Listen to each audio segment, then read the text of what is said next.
Okay, not that long ago, we discussed this whole concept of national divorce. And the first thing I want to say right off the bat is I don't want that. I don't want that. I love my country. I fought for my country. I want my country to stay completely intact. However, it is important to understand from a historical perspective. Sorry. Queen of the Bees had her volume on.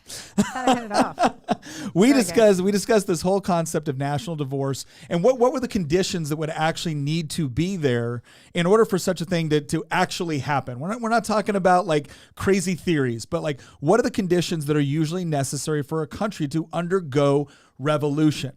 And so we're going to do a brief overview of those conditions that we discussed before, but then what we're going to talk about is the other thing that you notice historically is that certain conditions have to be met, and then there's a catalyst.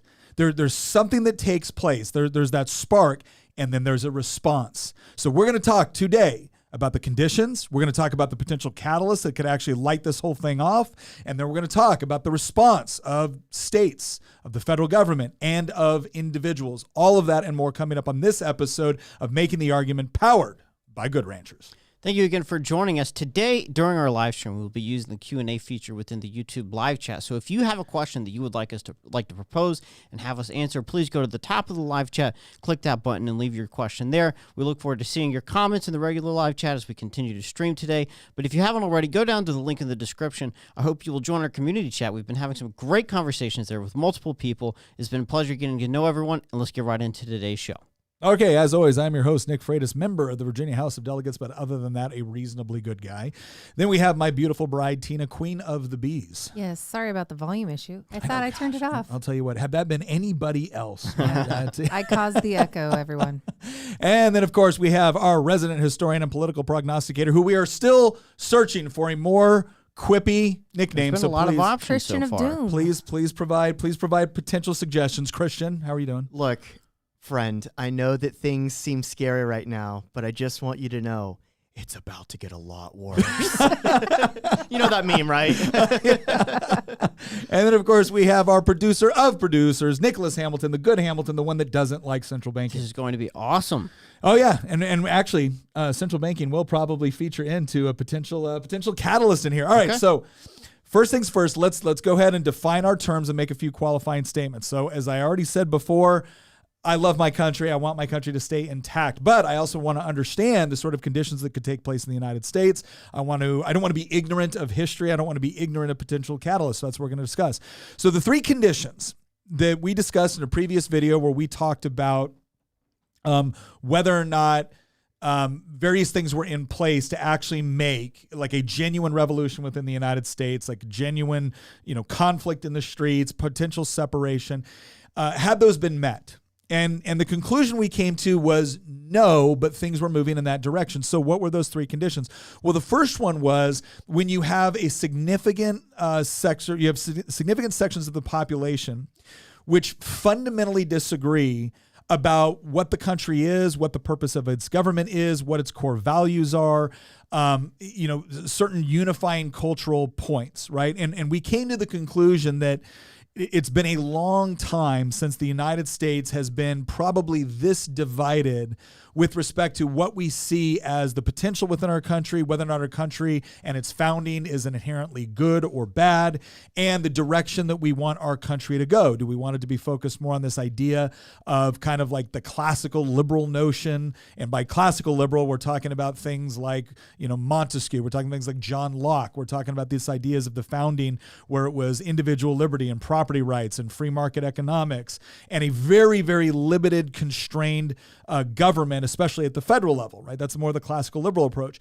The predominant left-wing approach has been far more focused on this idea of democracy as kind of the shaping characteristic of America, and therefore the majority essentially dictating what the values of the country would be.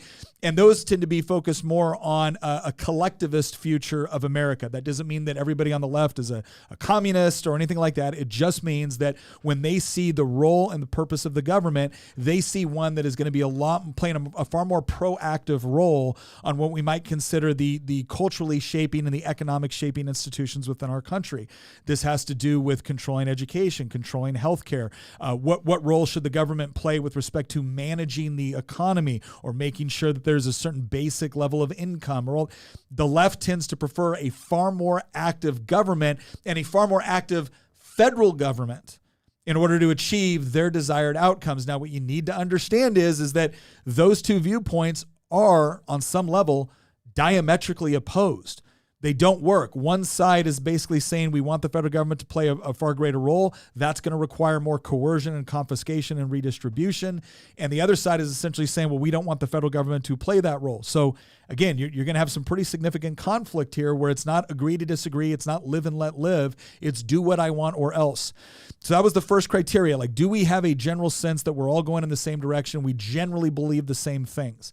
The second condition that we said was the geographical self-sorting. One of the things that we're starting to witness is that more and more people are starting to move, not just because of higher taxes, not just because the weather's nicer, not just because, it might be a better regulatory environment for the business. That's part of it.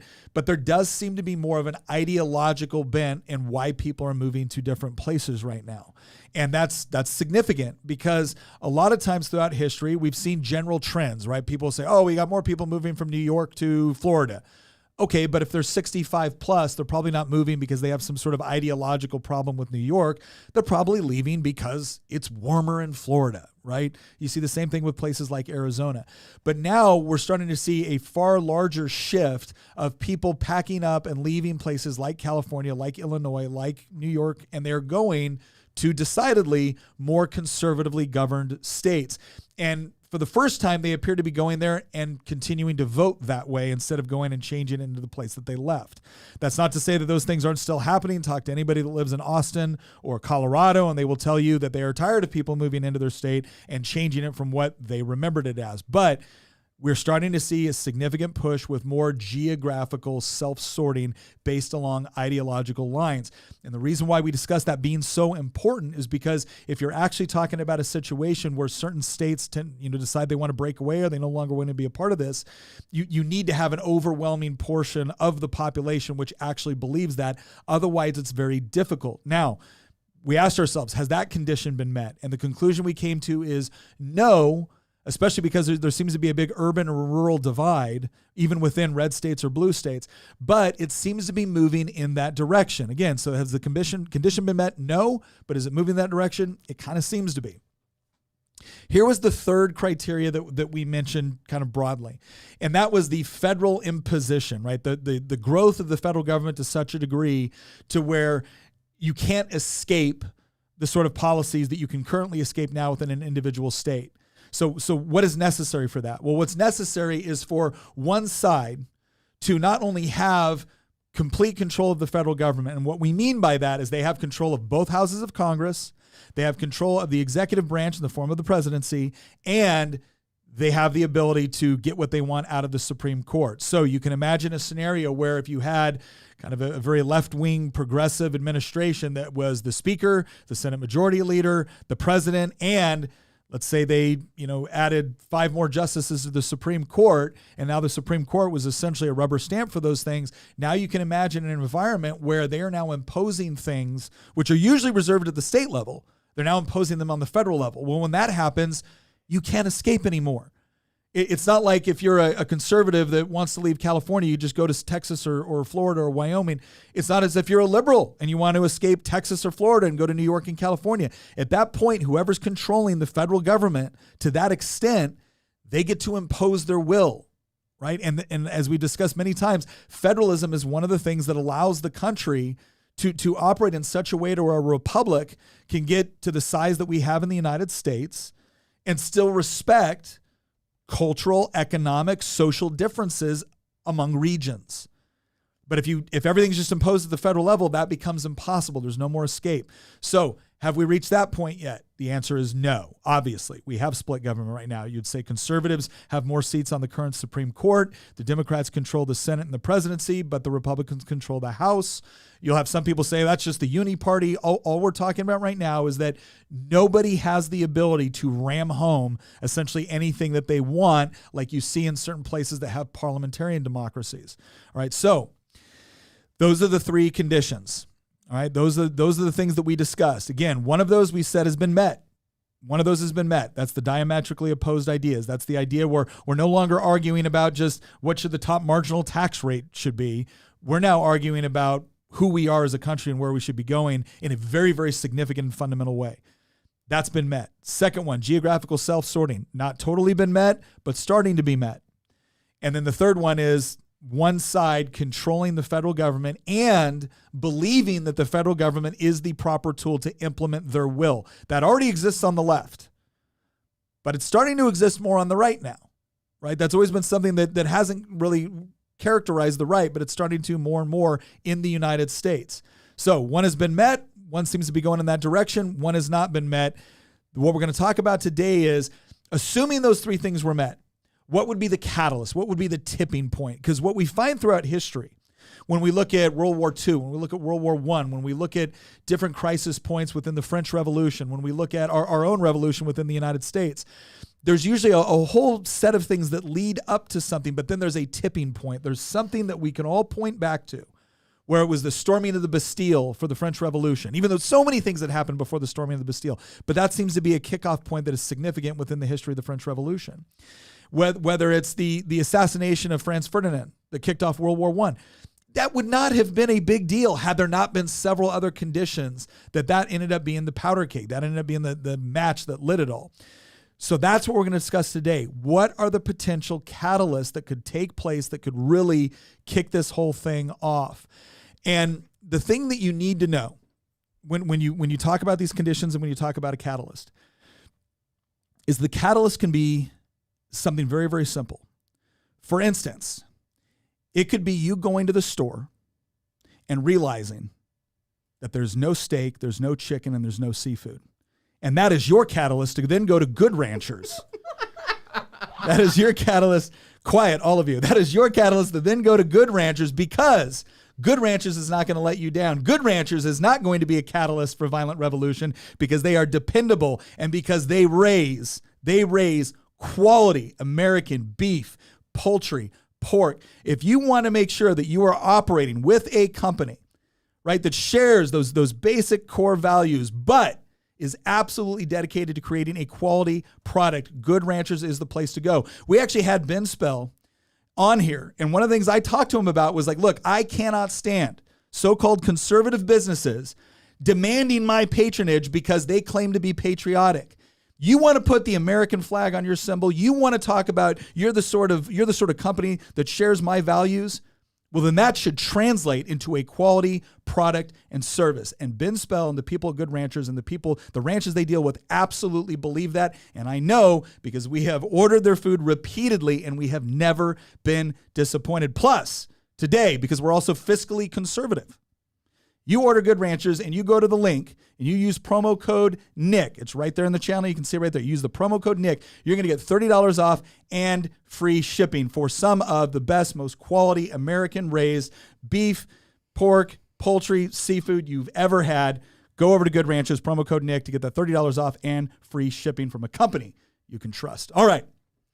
Now, let's go ahead and talk real quickly. The perfect ad segue doesn't exist. Nope, prove me wrong. Actually, last episode, there was somebody in the comments that said that when you said that. So you're doing a better job with that. I don't know. Somebody said this was the most amazingly awful sponsor segue I've ever seen. Like the worst you've ever seen? No, not the worst. Way worse ones. I could do worse. So, I'll practice. I could do worse. I thought that was pretty. You know, was pretty solid. The whole like catalyst thing is interesting because there's a distinction. We were talking about this right before the episode began. There's a distinction between events that contribute to something happening and the spark that actually, starts the fire, right? One is the gasoline and the other one is the match. Yeah. A really good example that I think you listed is, actually it's kind of related to my paper, right? Like, because you can look at like decades, like going back to like the Franco-Prussian War, right? You can go back like 40 years before World War I and find things that contributed to the causes of the war. But none of those things started the war. It was one man's assassination that actually, sent troops across the border, in Belgium, right? the meme, you know, when you're an Englishman and you're drafted to go fight the Germans in France because a Serbian shot an Austrian in Bosnia, like nobody could have necessarily really predicted that ahead of time. Well, you were recently reading a book, and it was one that I don't know if they recommended. Like another channel that we love to watch is What If Alt Hist. I mean, if you haven't seen that channel, go check it out. They're really good. But this book on what's the title of it? It's called I'll bring it up so that way the audience can look at it. It's called The Anatomy of Revolution by Crane Brinton. The book was originally published in, I think, 1938. Might have been 1937. I'm pretty sure 1938. It was revised in either the 50s or 60s. But this book, it's a really good book, by the way. Brinton actually ended up being a huge influence for Carroll Quigley, who's a historian that What If Alt Hist actually really likes. And he ended up writing some forewords to a few books by Quigley. Well, this book lays out a kind of a guide for the course in which a revolution typically takes place. Now, he points out that not all revolutions are the same, right? But he brings up some key unifying points between 4 major revolutions that took place going back to the English Revolution in 1860, or I think 1860s. Might have been 1850s. No, sorry, 1840, or sorry, 16. Why do I keep saying 18? 1640s. And he goes through the English Revolution, the American Revolution, the French Revolution, and finally the Russian Revolution. And he points out that there's a few things that unite all of them. And then there's also a couple things that are separate. Like, for example, the American Revolution does not have a reign of terror, whereas the other 3 do. But what's interesting is the catalysts that he brings up. There's some unifying things that contribute to a revolution happening. Now, sometimes they take different courses, but one of the things that he brings up is actually a topic that I think we're going to go into more detail in this episode about, which is the economic side. But I want to hold off on that because we've got that. You know, that's going to be popping up later on in the episode. But there's a couple things in here. I might end up actually quoting from it later in the episode when we actually get to the economic stuff. But yeah, it's definitely a book, you know, worth taking a look at it in case you haven't actually read it before. And they do come to the conclusion that economics is a key component of a key catalyst or condition that needs to be met. And that kind of makes sense, right? Because the economics is something that affects all of us.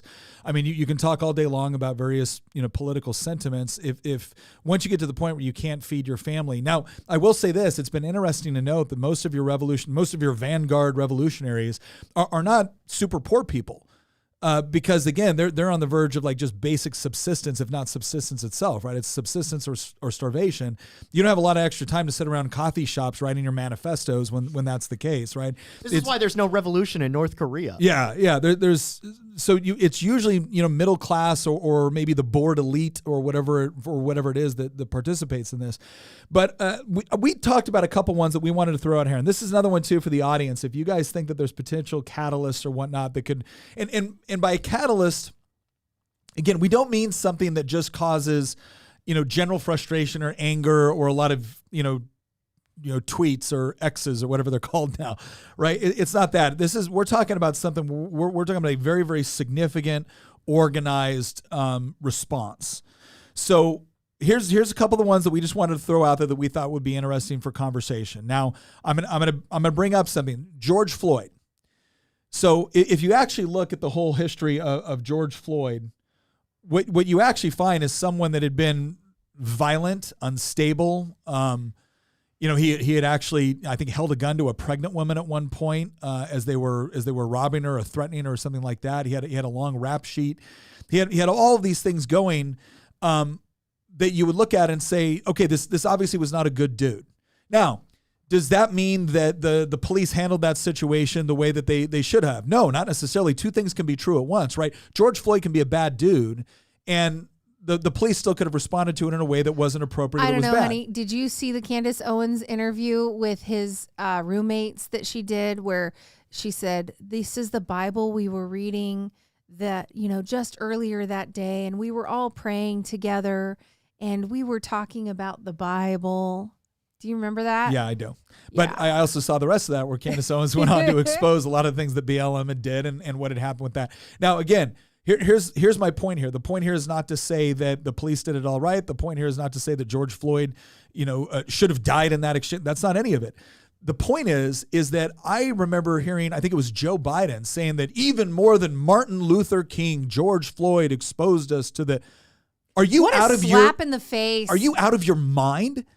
But the point is that George Floyd, a guy that didn't deserve to be anywhere near in the categorization of Martin Luther King or other civil rights leaders, all of a sudden was a catalyst, not for a total revolution, but it was a catalyst for a lot of activism, which actually produced not only protests, but in many respects, violent riots. Right? I wonder if this guy that was like protest. completely spun out of his mind half of his adult life would be shocked to find out there were statues of him now. Yeah. So the point that we need to look at is like that's an example of something that didn't lead to a revolution, but it did lead to a lot of conditions like you saw in Seattle and Portland, where you actually had people taking over portions of a municipality, not permitting the police to enter, and actually having a lot of mayors like quasi supportive of it, until all of a sudden people started getting murdered inside those areas. So this is what we're talking about. Like we're talking about that. So here's my first question, and we'll open this up to the audience and everyone here. What happens? We've got several indictments against Trump right now at the federal level, at the I think at the state level, potentially municipal level. Don't quote me on that, but several indictments, federal, state level. What happens if Trump not only gets convicted? We're not talking about convicted and has to pay a fine, or maybe he's a felon and whatever, but actually gets thrown in jail at the same time that Hunter Biden, Joe Biden completely get off. Hunter Biden gets a sweetheart deal. What happens at that point? Is that enough of a catalyst to where you would actually see significant portions of the population basically saying, forget it, I'm done. I don't recognize the authority of these institutions or organizations or agencies anymore. Like I'm done. Christian. Oh, you're starting with me. I'm starting with you. No, I don't think that's gonna kick everything off. I think that will lead to some brief political chaos, some potentially violence, right? We saw that with George Floyd, but George Floyd's death did not start a revolution. Yeah, it started a summer of people burning down cities and looting stores and business fronts and beating people in the streets. Yeah, that was the worst manifestation of it. But it did not create a revolution. It did not fracture the country. It did not lead to civil war or anything like that. Right. There was no national divorce that took place because of the George Floyd riots, because of the BLM stuff. So I personally, it's probably really unpopular to say that with Republicans or conservatives, but whatever. I'm just sharing. So you think if they haul Trump out in handcuffs in an orange jumpsuit, you'll get a lot of protests. You might get some violence potentially from elements of the right, but I do not think that Trump's indictment. He has 4 indictments, right, or potentially 4. He's got 3 right now. 4th one seems like it's coming soon. I don't think that those, even if he gets convicted on any of them, even if he gets sent to prison on any of them, I don't think that's going to trigger a national divorce. I do think that it would trigger a lot of protests, but I don't think that is sufficient to be. That is not a Franz Ferdinand moment, believe it or not, even though that sounds very similar. It's not a Pearl Harbor moment or the German tanks rolling into Danzig. It's just that would lead to a lot of protests, but that I don't think is sufficient to create a national divorce. Do you think it would just be protests though? Like, do you think it would just be protests? I think it could be worse than that. I think it would be significant. I don't know. All right, Tina, what do you think? Okay, so I tend to think that the type of people that would be the most upset about something like this also have jobs to do and families to feed, and so they would get very, very angry, as they have gotten in the past over things. They'll probably question, when do we do this? When do we go fight? Like, when does this start? They'll probably question that stuff. They will probably look to people like you at their state legislature level and rattle your cage and talk to you about how you're not doing enough and how you're doing, like, why aren't you protecting us? Why aren't you doing something? And so I think a lot of folks would rattle the cages of those in in political power that are on their side of the aisle and be like, why aren't you doing enough? But I'm not positive they themselves will go and do things because they have families to feed and things like that. So there might be like a small element. You guys are having like this No, go ahead. visible argument over here. Okay. There might be like a small element of people that do something physical, that do go do something, but I think it'll be squashed pretty quickly. I think that the January 6th stuff, for the most part, I think has served its purpose. The purpose being that if you do something, we will go out after you relentlessly and ruin your life, and we'll lie about you in the media and things like that. And so basically what it's meant to be is a deterrent from people who rise up and have a problem with the government ever again. And so they want to kind of bring the smack down on them.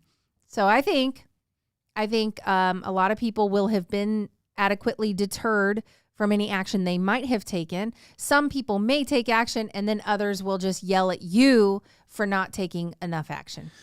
All right. So no, and look, I think this is one that actually. Do you disagree with that?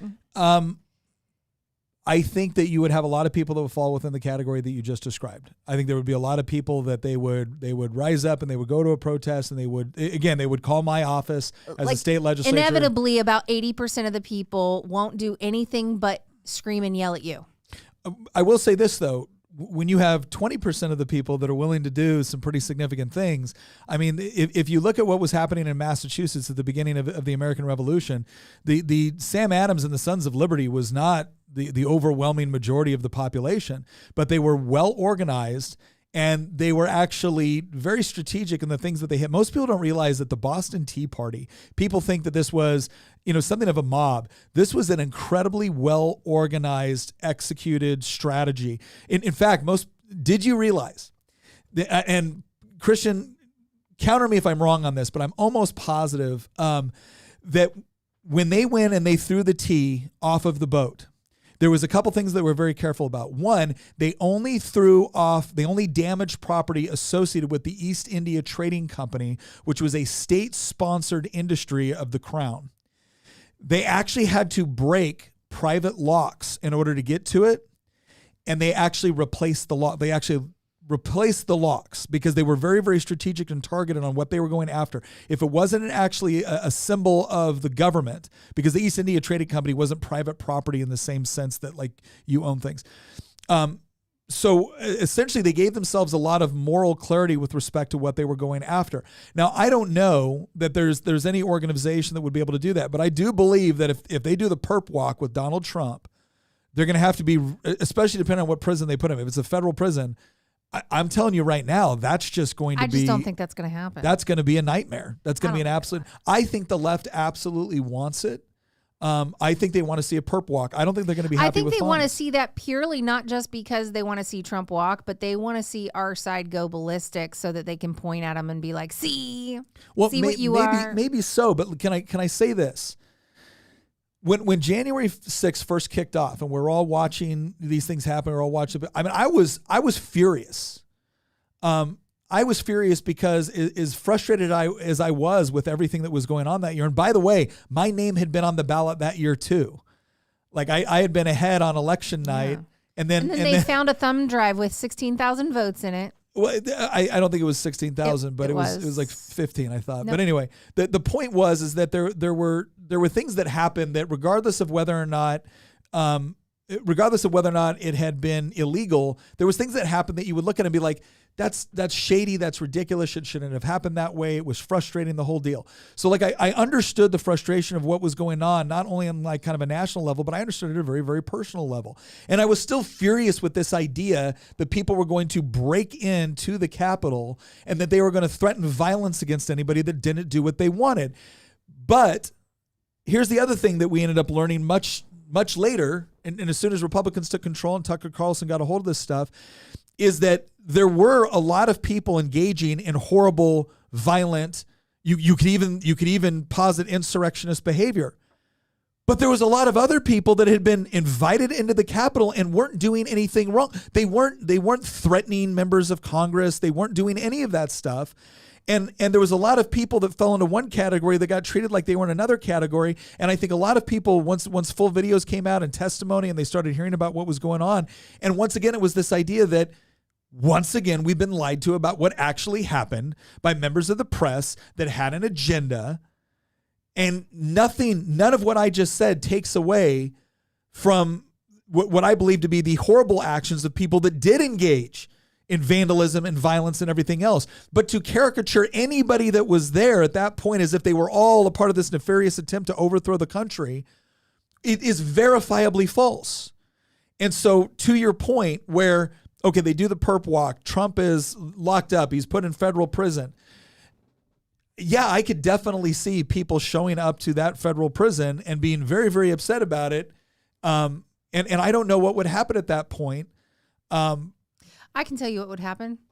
You would have people on the inside shooting through the door and killing people on the other side, like they did during January 6th. I mean, the one person that got killed during that, who was actually killed, there was somebody that had a medical emergency, and that's different.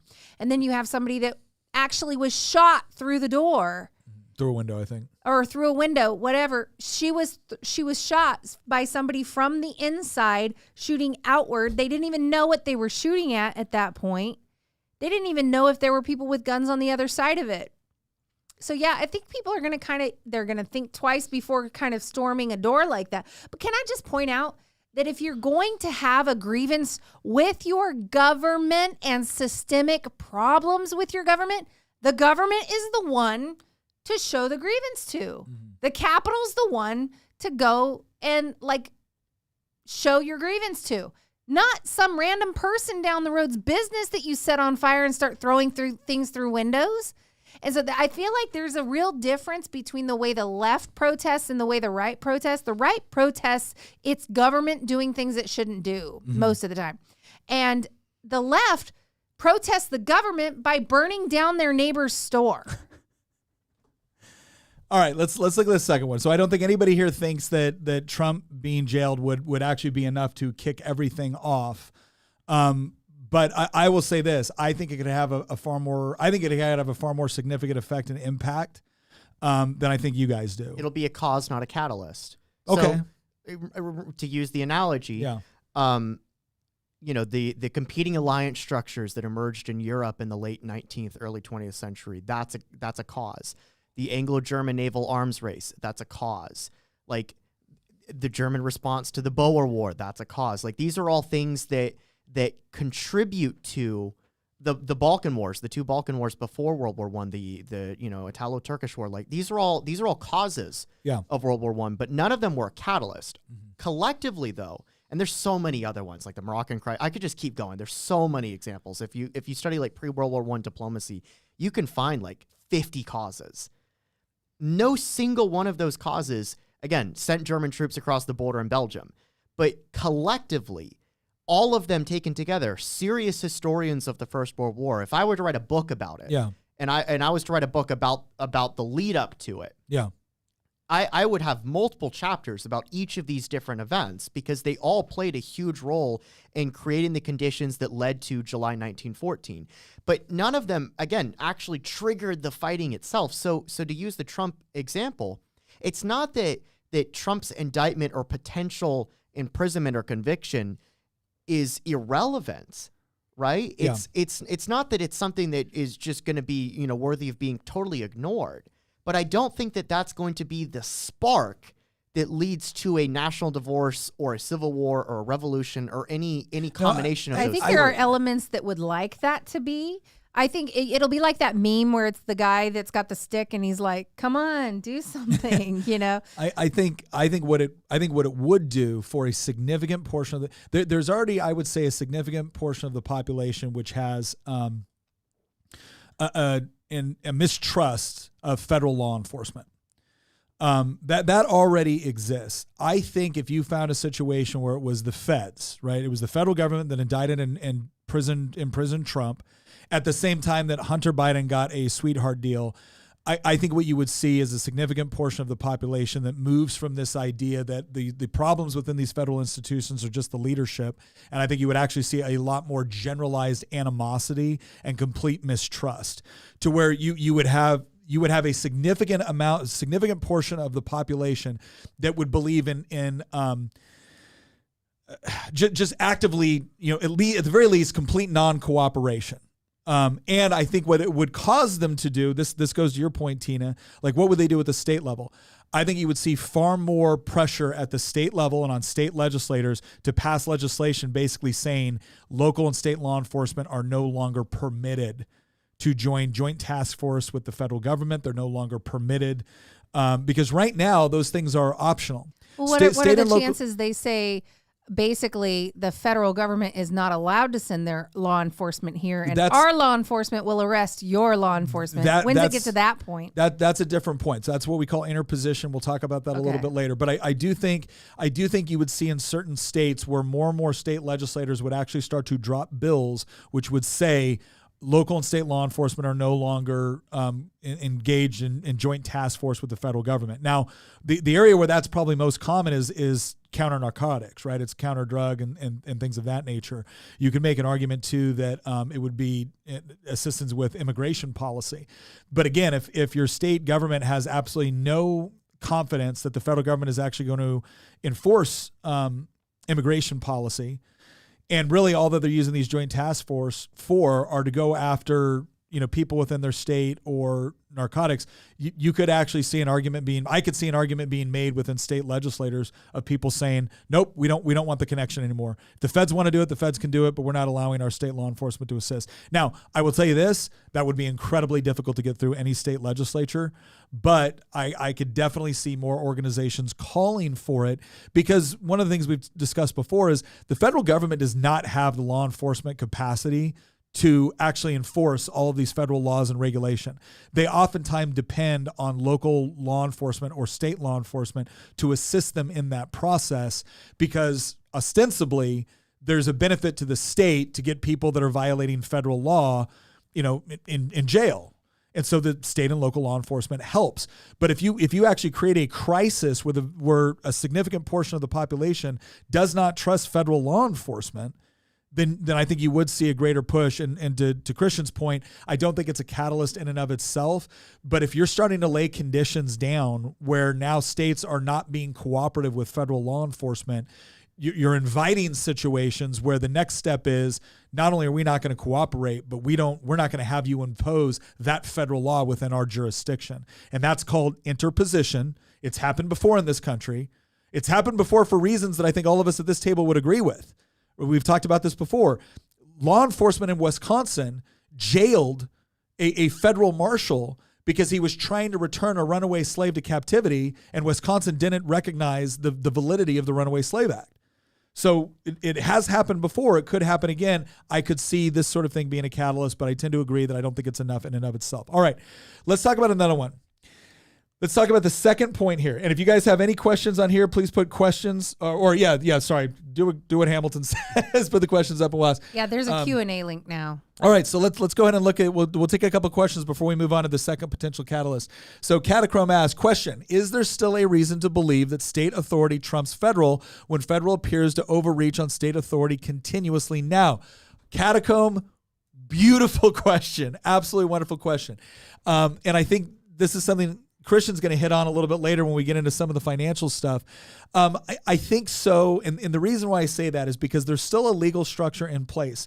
The number one thing that has allowed the federal government to kind of trump state authority has not been the federal government just arbitrarily passing laws or regulations, although I would argue they do that. It's mainly become a funding mechanism. So because the federal government confiscates so much of our money through federal income tax and through capital gains and through estate taxes and through everything else, the federal government can now say, we want you to do this, or we want you to comply with this, or we want you to work on this, or you won't get the benefit of the federal funding associated with the program. So the 16th Amendment of the Constitution has essentially allowed the federal government to be able to extort the states and maybe not coerce, but in some way, let's say, heavily incentivized through an extortionist, method, which you could argue is coercion, that if you don't comply with what we want, then we're gonna take this money away and you won't get any. And I can tell you right now, there's a tremendous amount of pressure on legislators at the state level to go along with these things so that we can get the federal money. Oftentimes we'll be accused of leaving all of these dollars on the table or not wanting our constituents to get their money back if we don't comply with federal rules, regulations, or programs. And I will tell you right now from personal experience, when guys like me stand up and say, I'm sorry, but we are giving into extortion and this is not right, you will get a lot of pushback. So I do think the federal government has usurped a lot of what would have been considered traditional authorities or kind of what you might call, respective lanes between the states and the federal government through federal funding. But I think there's still a lot of area for that to go. And the real question is how are the states going to push back against the federal government without potentially losing a lot of funding, especially for transportation, for education, for healthcare that they currently heavily depend upon?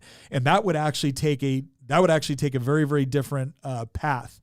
So if you saw a state basically saying that we will no longer require individuals or businesses within our jurisdiction to send money directly to the federal government, they will send it to the state, and then the state will send its share. You mean how it should be?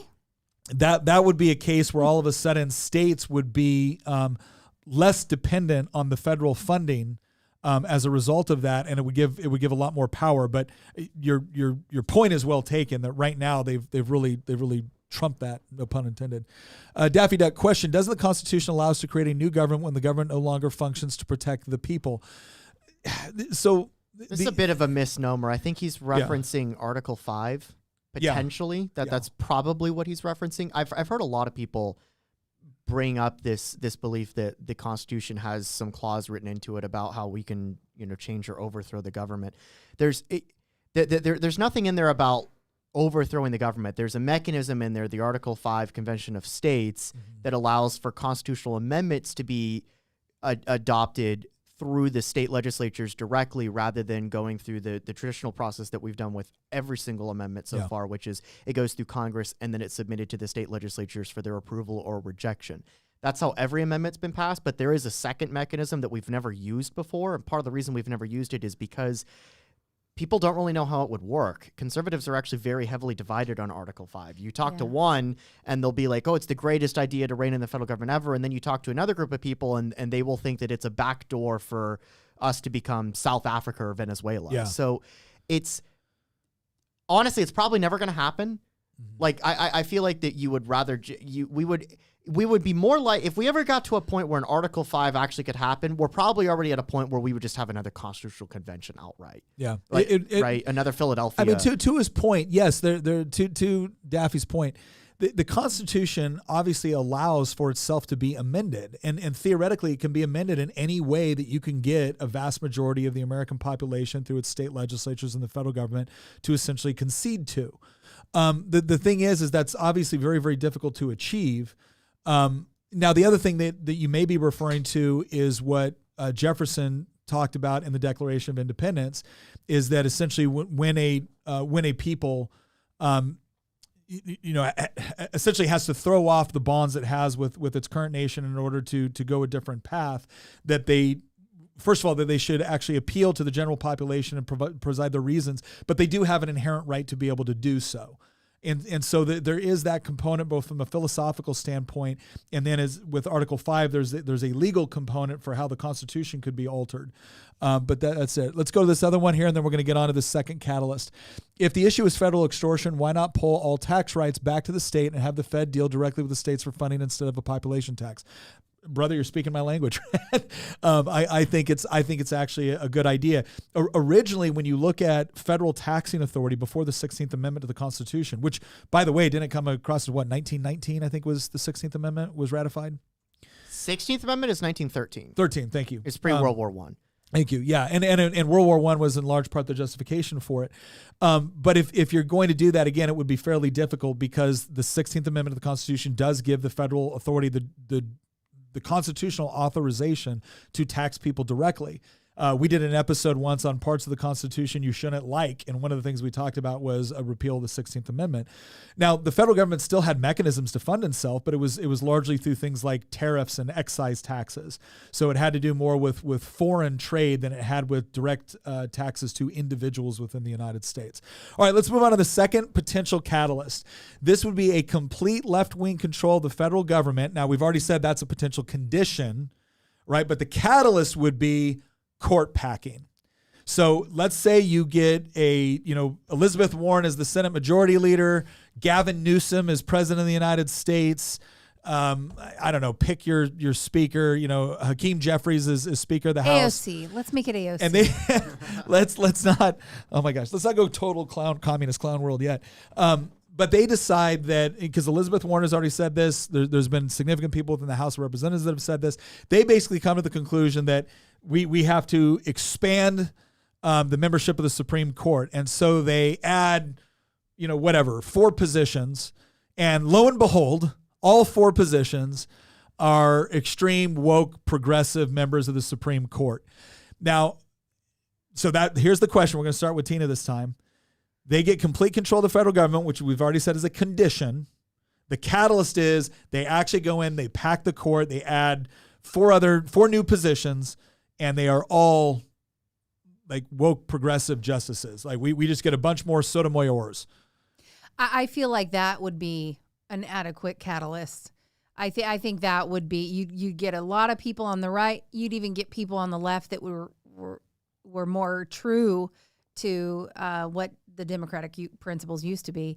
The people that were still kind of hanging on to the left. I think you would get a big section of the independents as well. They would start really realizing something is completely wrong here. Although I do think that the media has lost a lot of its power, and so maybe people wouldn't just march along and do whatever the media says, but in the past, that's kind of been the case. They will spin the narrative however they have to keep the people happy with whatever's going on on the left. And so it really depends. Like if the media has lost its stranglehold, as I think it kind of has, I think that would be a catalyst that would cause people to do something. However, it would really require some type of leadership to get behind, because everybody wants to do something, but no one knows quite what to do at this point. And so then they'll be looking to people and going, who's going to lead us to get out of this mess? And so I think that would start with some kind of a leader, like finding a leader. I think that would then spur on a catalyst of that leader getting. Okay, so Tina says court packing could be a sufficient catalyst to really tip things off. And again, tip things off doesn't mean that Florida declares war against the federal government. Tip things off just means it's like, yep, that's the rallying cry that everyone uses. So Tina says yes, that's a sufficient catalyst. Christian? I think that it would be yes if the circumstances in which court packing took place were through an election where the overwhelming majority of the public is actually heavily divided on who won. So I brought this up before we started recording. Imagine in 2020, you can be on whatever position that you want. Yeah. But when you look at the official tallies, even if you think those official tallies are illegitimate, yeah, you can look at the official tallies of the vote, totals in Pennsylvania and Arizona, Georgia. Wisconsin, and Georgia, right? The states that basically decided the election. You can also throw Michigan in there if you want. Even if you think it's illegitimate, the fact is that the margin of victory in those states was sufficient that, again, if you don't agree, you still know people who do agree. Yeah. Right? You know people on the right who do agree. I know people, my parents are still utterly convinced that the election was rigged. Yeah. But they know that there's other people on the right that don't agree with that. Yeah. Now imagine if 2020 had been decided by the same margin as 2000. Imagine if we had a 2000 situation in Pennsylvania where the election had come down to 500 votes in Pennsylvania. Hanging chads? Instead of 100,000 votes in Pennsylvania. It's a lot harder to manufacture hundreds of thousands of fraudulent ballots. Again, even if you think that it was stolen, the fact is that the margin was large enough that there's enough people on the right that were convinced it wasn't. Yeah, right? there's People still like a Mike segment Pence. that. Well, just like there was in 2000, I remember 2000 vividly. There was enough people on the left that were not convinced that it was stolen. There's some that thought it was, but there was not enough to convince it was stolen to actually cause some. We sort weren't of as major issue. polarized though today. No, but that's the point, right? Like I watched a few months ago. I watched the concession speech from Al Gore. That he gave in December 2000. Yeah. And say whatever you want about Al Gore. I obviously vehemently disagree with his politics. I never would have voted for him. But if you actually watch that concession speech, and yes, it came after he filed all these lawsuits and took it all the way to the Supreme Court. But if you watch the concession speech, it's very gracious. It's very unifying. He says over and over again that, you know, we all need to rally behind George Bush. You know, we're one country. It's a very, very, it's actually, it's conciliatory. It's a very conciliatory. Yes, he was a sore loser up until that point, but he actually was, he went down pretty honorably at that point. Mm-hmm. And nobody ever would have given that speech today. No. In either party. I seriously encourage everybody to go and watch Al Gore's concession speech in December 2000 when they're done watching the show, and then ask yourself, would any politician in today's political environment ever say the type of stuff that he said in that speech? And that's what I mean by this. Well, but the thing is there's a much bigger divide now, like you were saying. Much bigger divide. Back then, you could be almost correct in saying that all these politicians are the same. There's not much difference between them. And the differences you could find would be a little more slight, you know. I mean, there's certain things that have always divided us, like the abortion issue and things like that. But other than the abortion issue, a lot of the fiscal stuff would be very slight. A lot of your even stuff with the Constitution would be more slight or less magnified. And so I think now we are really diametrically opposed in many areas. You know what they say? So many more areas of life than we used to be. Republicans are Democrats from 20 years ago. But we're not. Here's what I'll tell you. I don't think there's any question. I don't think there's any question that conditions are very, very different now than they were in 2000. I think the point that Christian's making, and I tend to agree with this, is we're talking about court packing as a potential catalyst. That's the topic. Mm-hmm. Tina's saying that yes, that is a sufficient catalyst to engender a response, and we're going to talk about some of the potential responses to some of these. You're saying that you believe that the court packing is a sufficient catalyst if it happens as a result of a highly, highly contested election cycle. It needs to look extremely illegitimate. And don't get me wrong, court packing is illegitimate in and of itself. Yeah. But imagine a scenario where the Democrats win an election in a landslide, like a Obama type, 2008 landslide. Let alone, any of the landslides that took place before that, like FDR or something like that. Yeah. Imagine that they win in another 2008 landslide by like 7 or 8 points, and then they have huge majorities in Congress, and then they pass it. Yes, would a lot of people be upset? People like us at the table would be very upset. A lot of people might get politically active because of it.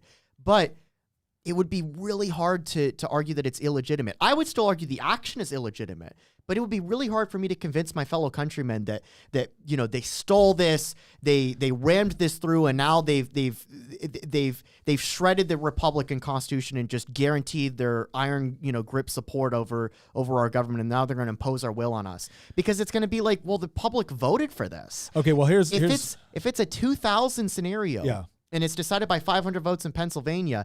And it's like, no, in this environment, every single Republican is utterly convinced that, no, this is stolen. Because I'll be honest, if it's 500 votes in Pennsylvania, you can find 500 votes in Philadelphia. So you can find 500 votes at like 2 precincts. Yeah, I was not really on board with all of the election lawsuit stuff in 2020 because I'm an election nerd, and I did the math, and I was like, I find it very difficult for you to manufacture hundreds of thousands of votes across 4 states, but manufacturing hundreds of votes in one state, and that determines everything. And then the party that wins that then goes on to, again, run roughshod over the Constitution and pack the court. Oh, at that point, I could totally see conservative states saying the Supreme Court is an illegitimate institution and we're not going to listen to any of their rulings. Okay. That's the catalyst. I will totally say that catalyst. The minute they pack it, no matter what, even if they legitimately won, The minute they pack it, I will not consider anything legitimate that comes out of that court. I'm going to tell you right now, I tend to agree with Tina on this one. I think court packing is so egregious. I think court packing is so egregious that even if, and when we say highly contested, now I agree with you that if it's highly contested and this happens, that's icing on the cake. But I'm saying you got the cake either way. And the reason for that is because I don't believe we're going to see any election cycle that is just going to be so over. I don't think we're going to see any more election cycles like 1984. Right? I think Christian's saying that in order to get mass buy-in, no, I get that's that. what you're going to have. Yes. But here's Yes. the point. Here's the point I'm making. This is the part where I think that makes it easier to get mass buy-in. Easy, right? I think that's a solid argument. But I think court packing in and of itself is so significant that if you had a scenario where, let's say, Joe Biden wins re-election by 2 percentage points, right? Or he wins it by a similar margin as what we saw happen in 2020. And if you see the Democrats take back control of the House, they're not going to take the House by 42 seats. They're going to take it by like 10 tops, right? They're not going to take the Senate by 5 seats. Well, they already have the Senate, right? But they're not going to drastically improve their lead. They're just going to, the difference will be is who will be the thought leaders within those institutions when they win. And I don't think a Speaker Jeffries and a Senate Majority Leader, I don't think it'll be Schumer next time. It'll be interesting to see who it I think potentially Schumer is. will stay as. But he could. Even if he does, though, he would totally pack the He'll court if he had the cave. votes. He'll cave, right? And this is the part where I think at that point I just don't see it. So I think that one is a potential catalyst. All right, let's go to. Well, do we have any questions? Yes, Right.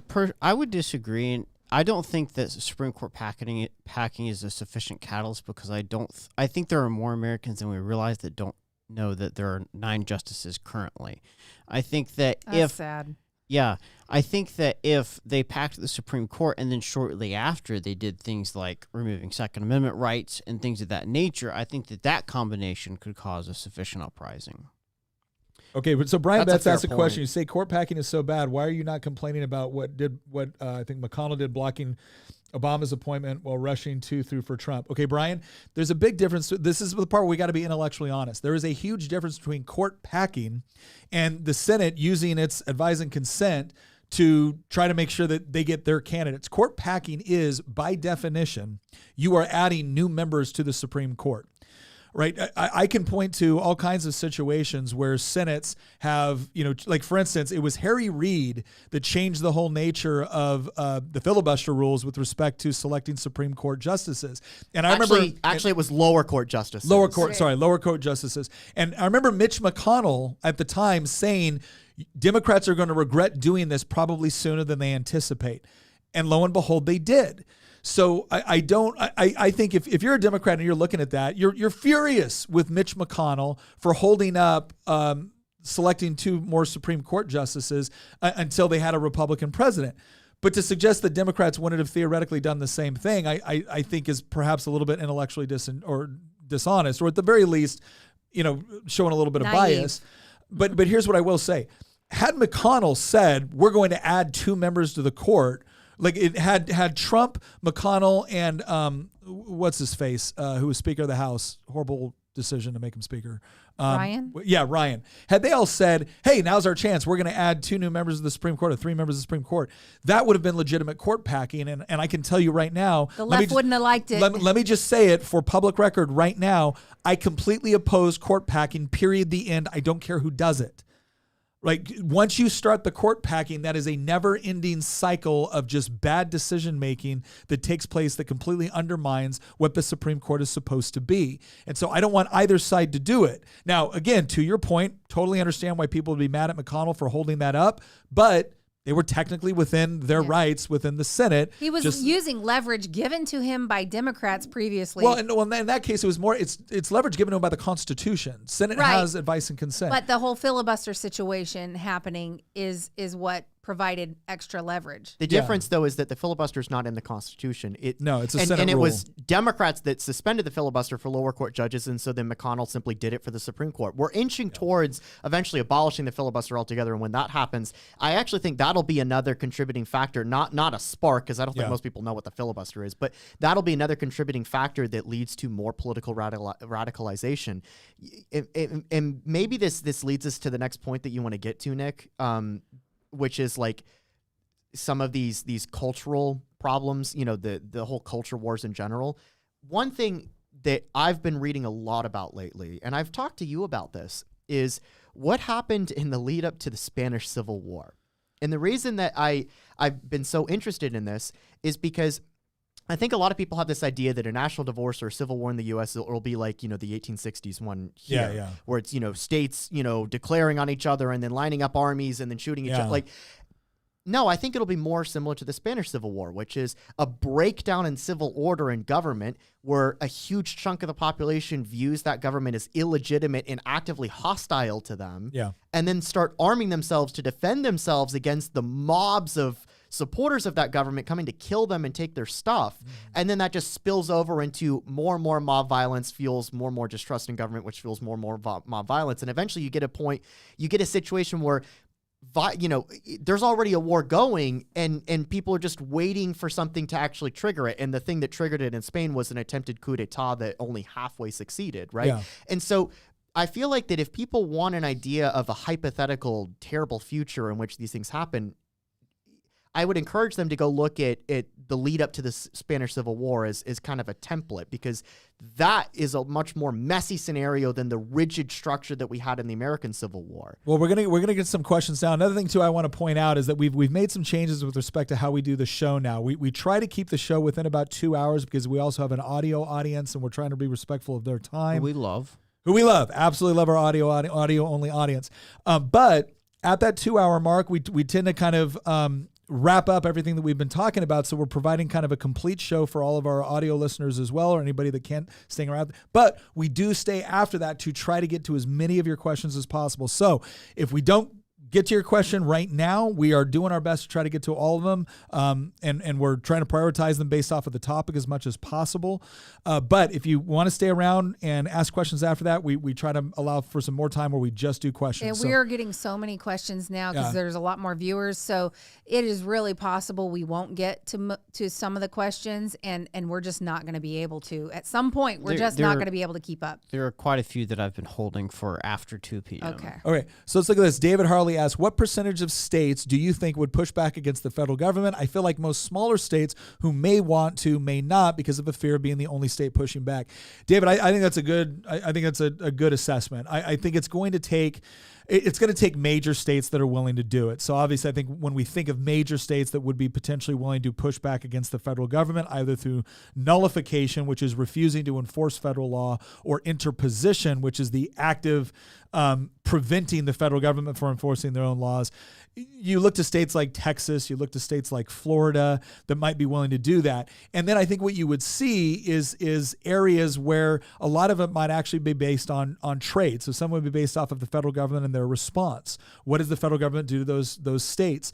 But I do think you would need to see bigger states willing to step up and doing that. That's not to say that you might not find a very, very spunky legislature in a smaller state basically willing to say, screw this. I think that's possible. You look at certain places like Idaho right now. Look, they're not having some of this. But I do think that's what it's going to require. You're going to see some bigger states that are willing to step up, push back, and I think that's going to give some encouragement, especially to the states that probably border those that have similar feelings. Oklahoma and Texas are two that you could definitely see working cooperatively. They may hate each other's football teams, but they got a lot in common other than that. I just read a comment that I have to read off. It's from Serve Potatoes on the MTA chat. He said, "The catalyst will be when Christian's 100 tabs self-delete, and then he brings the whole world down with him."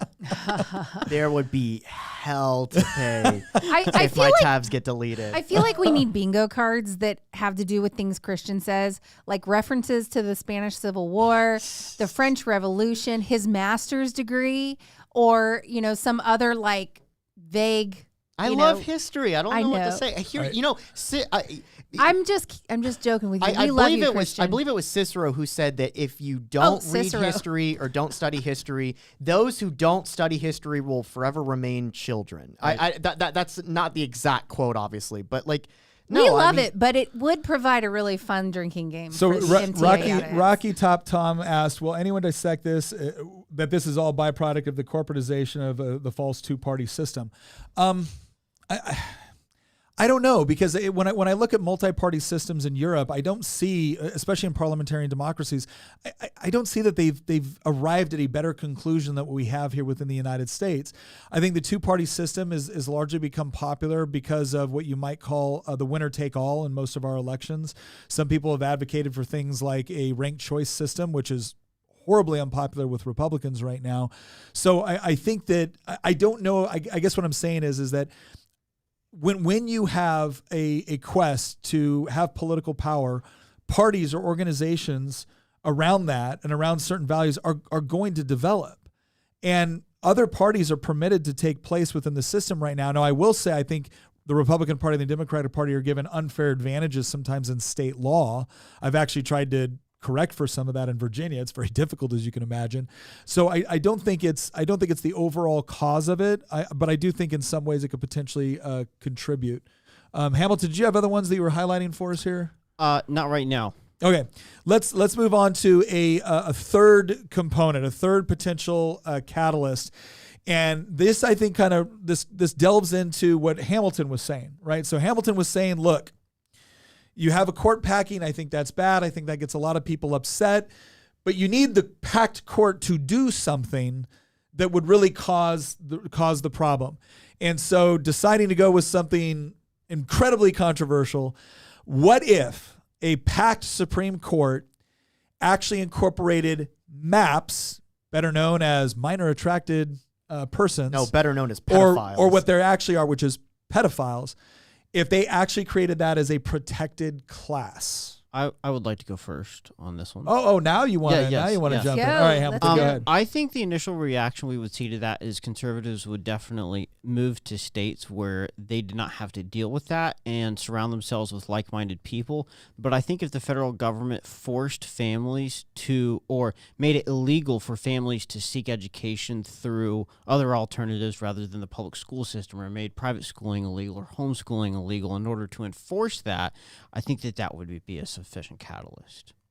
All right, so Hamilton's going with that. I'm Christian. not sure it would even take enforcing. I don't think that, to be honest, it's dangerous to say I don't think that's going to happen, because I don't think that half of what we're living through. There was a lot of things I didn't think would be possible 5 years ago. There are so many things that were not on my bingo card for 2020. I don't know of a single, let me put it this way. I don't know of a single Democrat candidate in the Commonwealth of Virginia, not Massachusetts, not California, not Illinois. I don't know a single Democrat running for office in the Commonwealth of Virginia that would agree with the statement, only women can get pregnant. No, they would feel like they had to categorize it. Well, a woman is anyone that defines themselves as a woman. We've gone so far, and academia right now is really force feeding a lot of these people the idea that it's nothing more than a sexual preference. Well, if they're learning that in academia right now, in 20 years, they're going to be legislating it, because those are the people in the legislature at that point. I get all of that, and the slippery slope fallacy is not a fallacy; it's real. It's real, and we're falling off. We're the slope watching it happen in real time. I totally get all of that, but I don't. We did not have a revolution or a national divorce or any of these other things when they did all of the stuff that led up to now. Mm-hmm. I mean, Nick, I brought this up a few episodes ago, and you kind of got mad. Just make your argument. Just make your argument. Nick, they're mutilating children right now. Yeah. And we don't have people staging a revolution over that.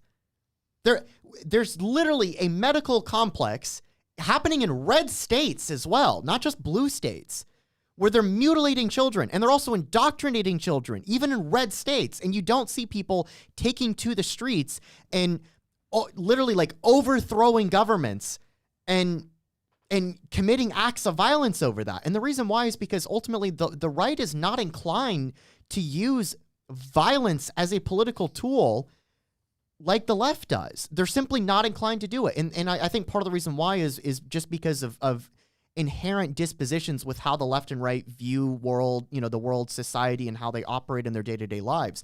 You have got to push people on the right very, very far for them to have a pushback. And they don't push back gradually where it's like, oh, they do this, and then they do that, and then they do that, and then they get violent, and then they get more violent. No, it's a switch that kicks off where the right goes from not being violent to being very, very violent. When you look at right-wing backlashes, they're not these gradual things. They happen suddenly.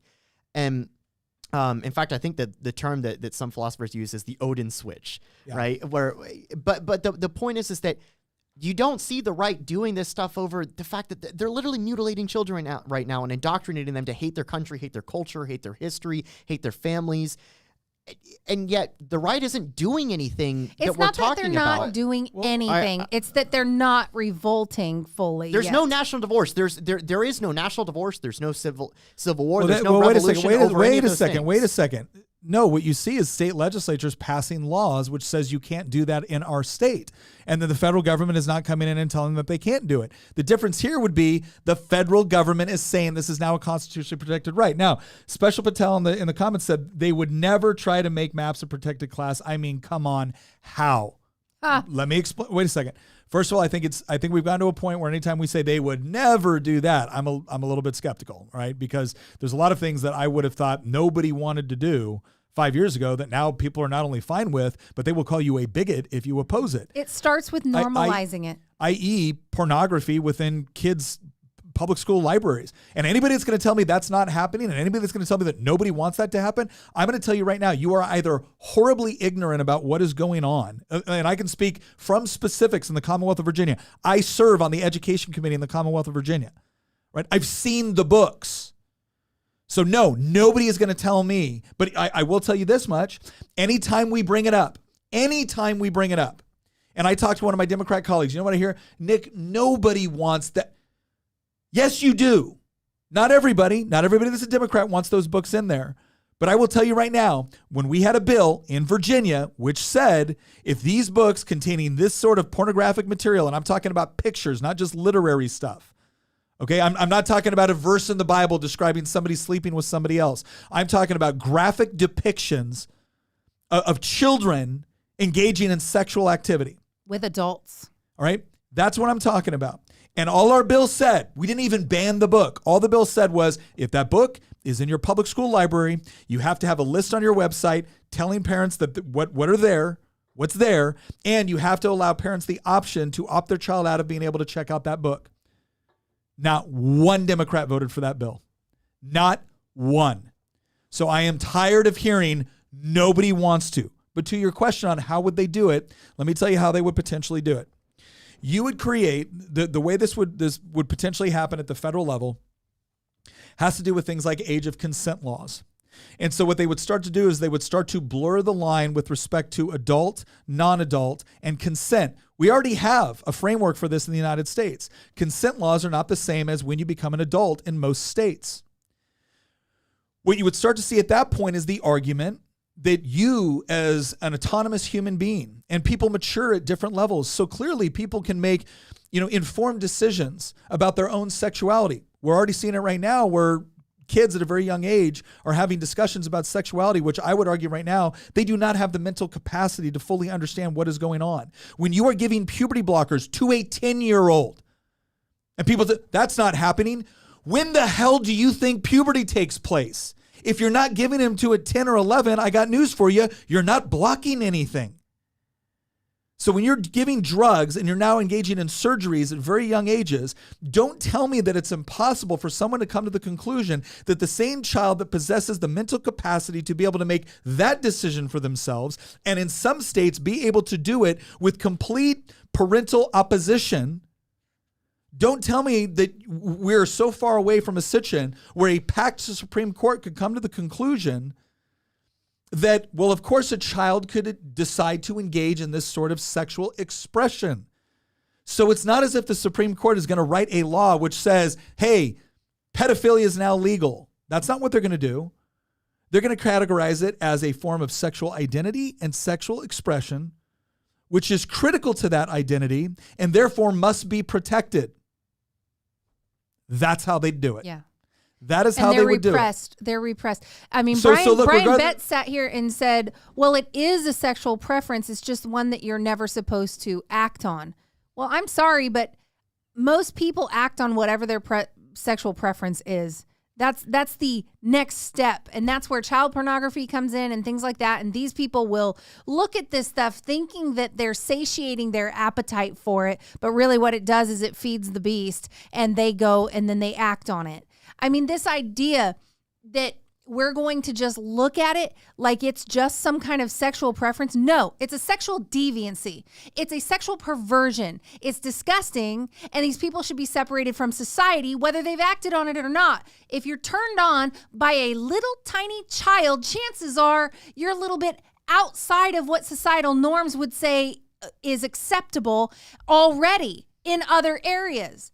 I mean, people who would go and touch a child, I am very sorry, but you are not going to get any concessions out of me saying that it's just a sexual preference. No, it's a perversion. It's disgusting. And these people need to be weeded out of society, period, the end. And that's exactly what would happen if these guys became a protected class. Oh, protected from what? Well, you're going to start seeing, I'm telling you, states would start having open seasons for your protected class. So here's what I'll say. The other thing that I will say about this is that part of the problem is that, again, in 1977, there was a petition in France in order to repeal a whole host of age of consent laws. Who was that petition signed by? It was signed by Michel Foucault. It was signed by Jacques Derrida. I think it was signed by Lyotard. It was signed by basically a whole host of left-wing philosophers tied in with postmodernism and deconstructionism. So this idea that this is something that the Supreme Court could never do, again, don't think about it in terms of the Supreme Court coming out and just making some positive statement for X, Y, and Z. All right, what they're doing is they're creating a category, and that category will implicitly lead to a whole host of questions on what age people can actually engage in certain behaviors with, to include what age they can consent to it with people that are far older than them. That's the scary part of something like this happening. So to the extent that it is possible, I do. Like 10 years ago, I would have said, absolutely not. This is not possible. I don't care where you are on the political spectrum. Nobody thinks this is okay. I don't believe that anymore because I've seen too much evidence to the contrary on other things that I would consider to be adjacent. And well, so that's why people that are reasonable making concessions for it. At this point, it's being normalized. Yeah. So, and if you don't think it's happening, so that's the reason why I put it up here as a catalyst, in part because, to Christian's point, how do you get conservatives to actually get so mad that they're willing to completely upend their lives? Because that's what we're talking about with revolution. This is one of the things that I tell people all the time. When people talk with this bravado about it's just time to fight, I'm like, how much fighting have you done in your life? I've been to combat. I've seen what it looks like. You don't want it in your neighborhood. You don't want it in your state. You don't want it in your country. Believe me. But the question is what motivates people to such a degree to where they're willing to say, I don't care anymore. This is too evil. And that is usually disgust. Mm-hmm. And something like this happening at a Supreme Court level, where the federal government is now telling you, I don't care what state you live in, you will enforce this as a law. And if you don't, the federal government and federal law enforcement will come in, arrest you, and prosecute you for denying someone their constitutionally protected civil liberties. You want to talk about a catalyst? Does anybody imagine that if something like that happened at the federal level, a Governor Ron DeSantis, right, or a Governor Abbott would just sit there and be like, well, I guess that's just the law of the land? No. You would see Texas Rangers, Texas State Troopers, you'd see Florida State Troopers going in there going, you are not arresting. We convicted this person of this crime, and they're going to go to jail in Florida under Florida state law, and now the federal government is going to come in and try to prevent that from happening. You would see Florida state law enforcement. You would see local state law enforcement. You would see sheriffs saying, try it. because there is such an element of disgust associated with that they would be willing to, I honestly think that's a point where they would be willing to risk everything in order to actually fight back against that. And then the federal government would have to make some real decisions on what it is, how dedicated are they to enforcing that particular ruling, right? All right, so there's my take on it. All right, we got a couple more questions. Let's keep moving and around 2:00. Okay, so we got one more. So that was another catalyst. I think the general consensus here is Christian's not all that sure that this is something that's, you would say it's probably not something that's really possible, and even if it happened, what? A contributing factor, but I mean, again, I look at where we are right now, and I don't see any reason for the slippery slope to stop until we get to this final point that you're about to get to. The distinction is the federal versus the state. I just want to be abundantly clear. None of the points that we have brought up so far in this podcast, I think, are going to contribute to a national divorce, civil war, revolution. I don't think any of the points that we've discussed so far are going to be the catalyst that actually kicks off any of these. I think all of them could potentially be contributing factors if and when they happen, or to varying degrees that they happen. But I don't think any of these things are actually going to, again, kick off any of those three things: national divorce, civil war, revolution. Yeah.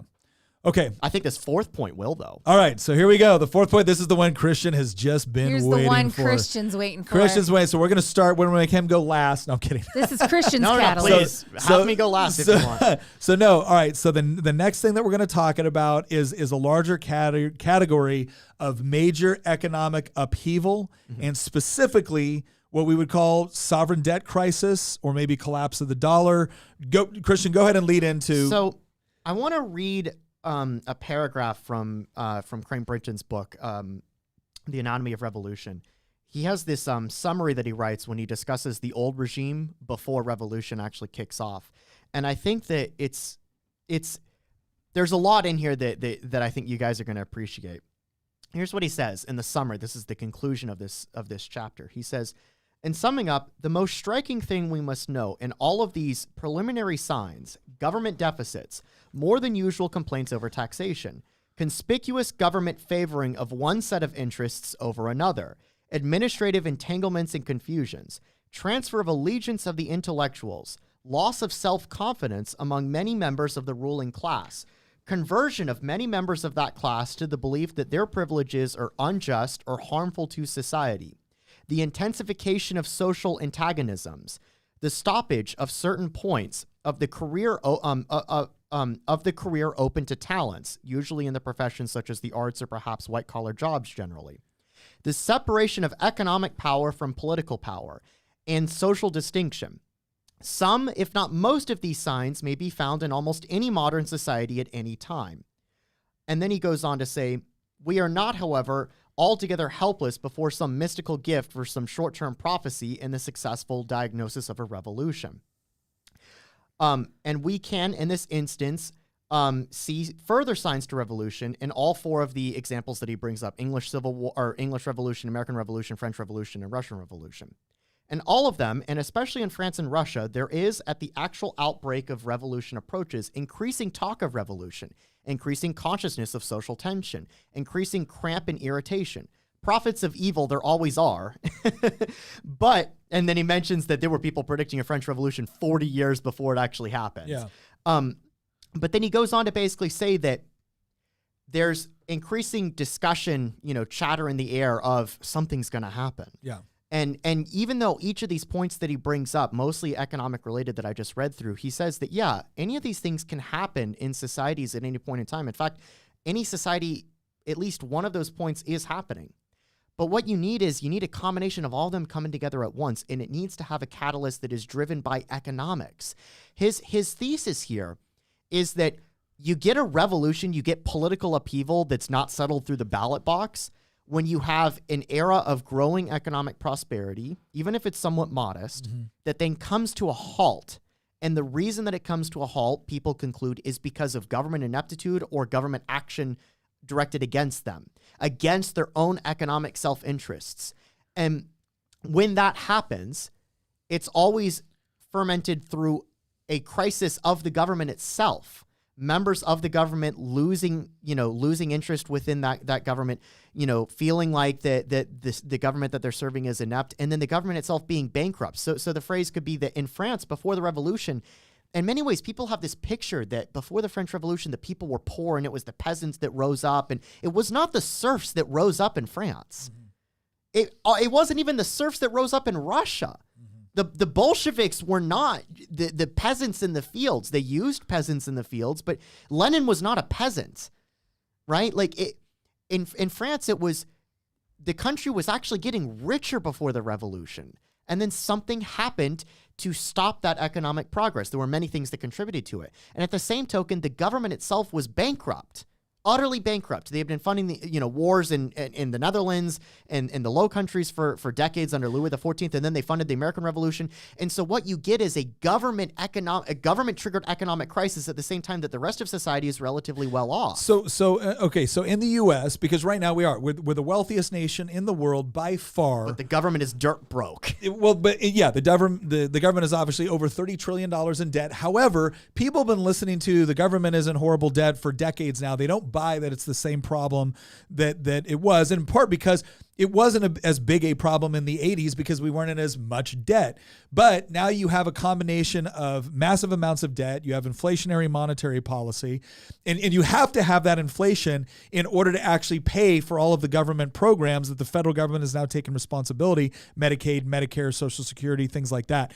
So the point is that, okay, at what point, what do you see? Because economic crisis can mean a lot of things. What do you see as the point where it's like, oh, crap?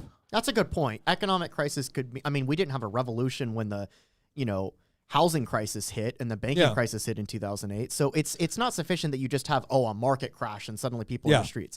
No, what you need is you need something that, how do I say this? You need multiple things to go wrong at once, not just one thing. So like the 80s, one thing went wrong. We had stagflation in the 70s, which is, high unemployment and high inflation. And so that led to 19% interest rates. That was pretty bad. But we also had a very low debt to GDP ratio at the time, and we could afford 19% inflation rates because the amount of debt in circulation was much lower than today.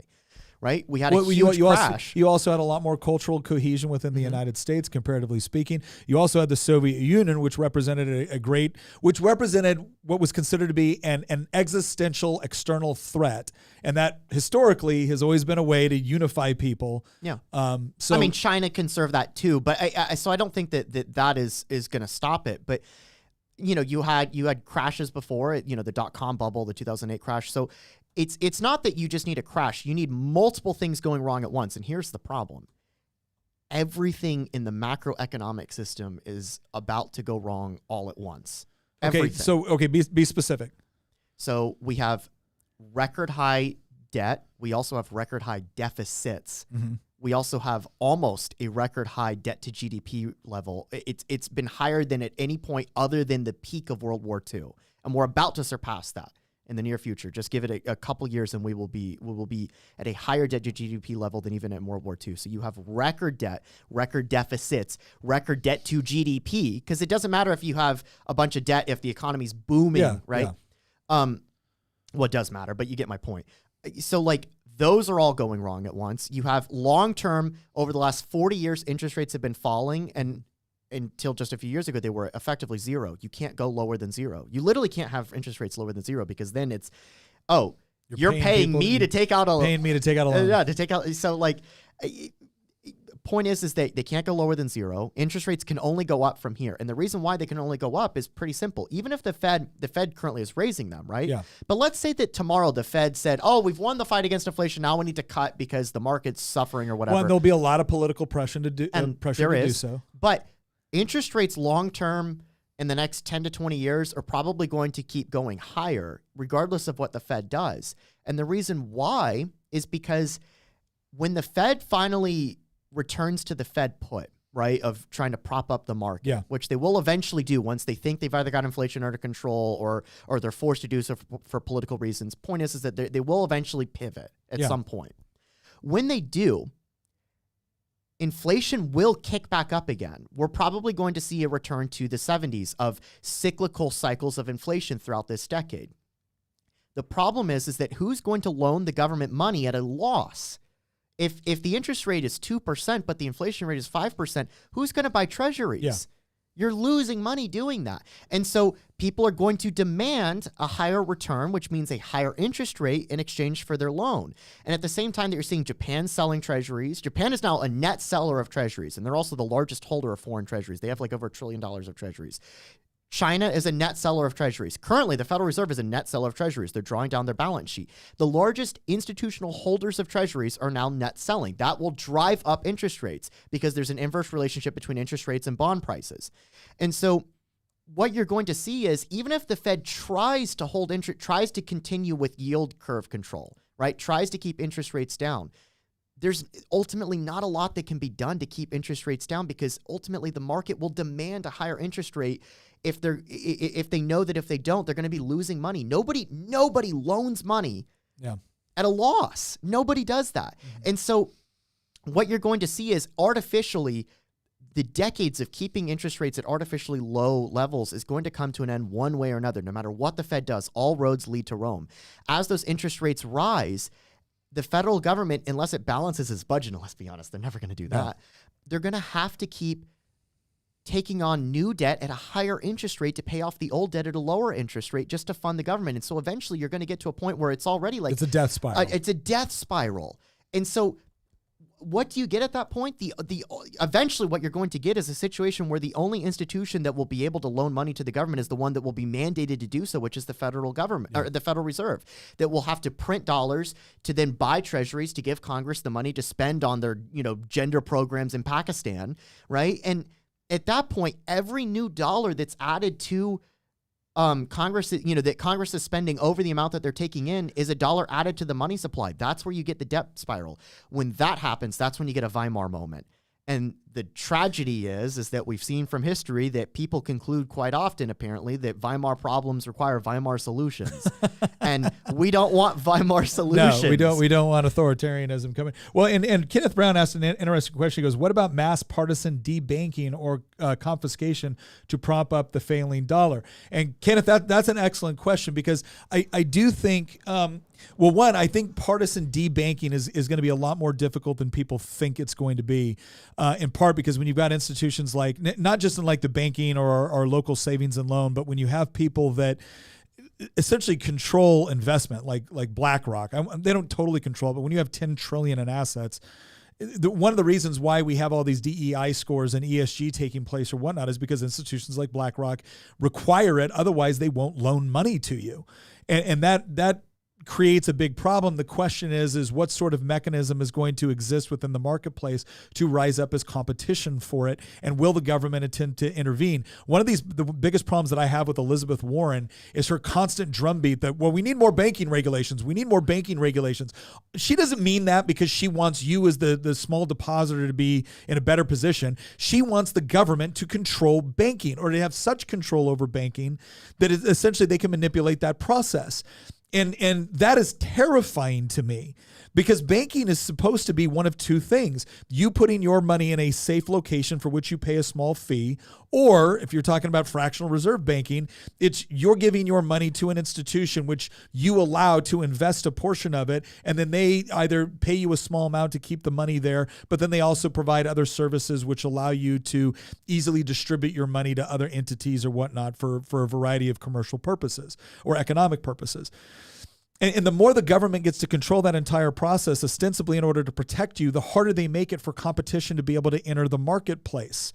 And I believe that's a far greater motivation for someone like Elizabeth Warren than it is, we just want to make sure all the small depositors, really? So you're telling me the same federal institution, which is over $30 trillion in debt because they've so poorly mismanaged their own assets, is going to give banks a lesson in how to do it effectively or properly? I don't buy that.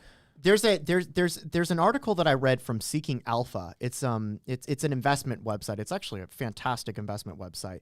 And there was this article that was published in January, titled "In case of a U.S. sovereign debt crisis, gold may be the best place to hide." Now, this is not me advertising gold. Buy Freedom Gold, right? But there were some points in this article, and by the way, I mean, gold is just a yellow rock. I mean, it's a fantastic asset to hold to preserve your buying power. But I mean, you could do the same thing with Bitcoin or Ethereum. You could do the same thing with silver if you want. But there were some points in this article that were fantastic, that I think contribute to the whole question of why I think the economic thing and the economic crisis, and specifically a sovereign debt crisis, tied to a collapse of the dollar as a result, is going to be the thing that basically kicks it all off. So clarify that, because I think everybody watching this, regardless of where you're at, kind of like in your economic literacy, everyone understands that, okay, yeah, inflation, especially hyperinflation, tends to be very, very corrosive, not only for an economy, but for a society. And a lot of times people have this idea that, like, well, we're not talking about economics, we're talking about people.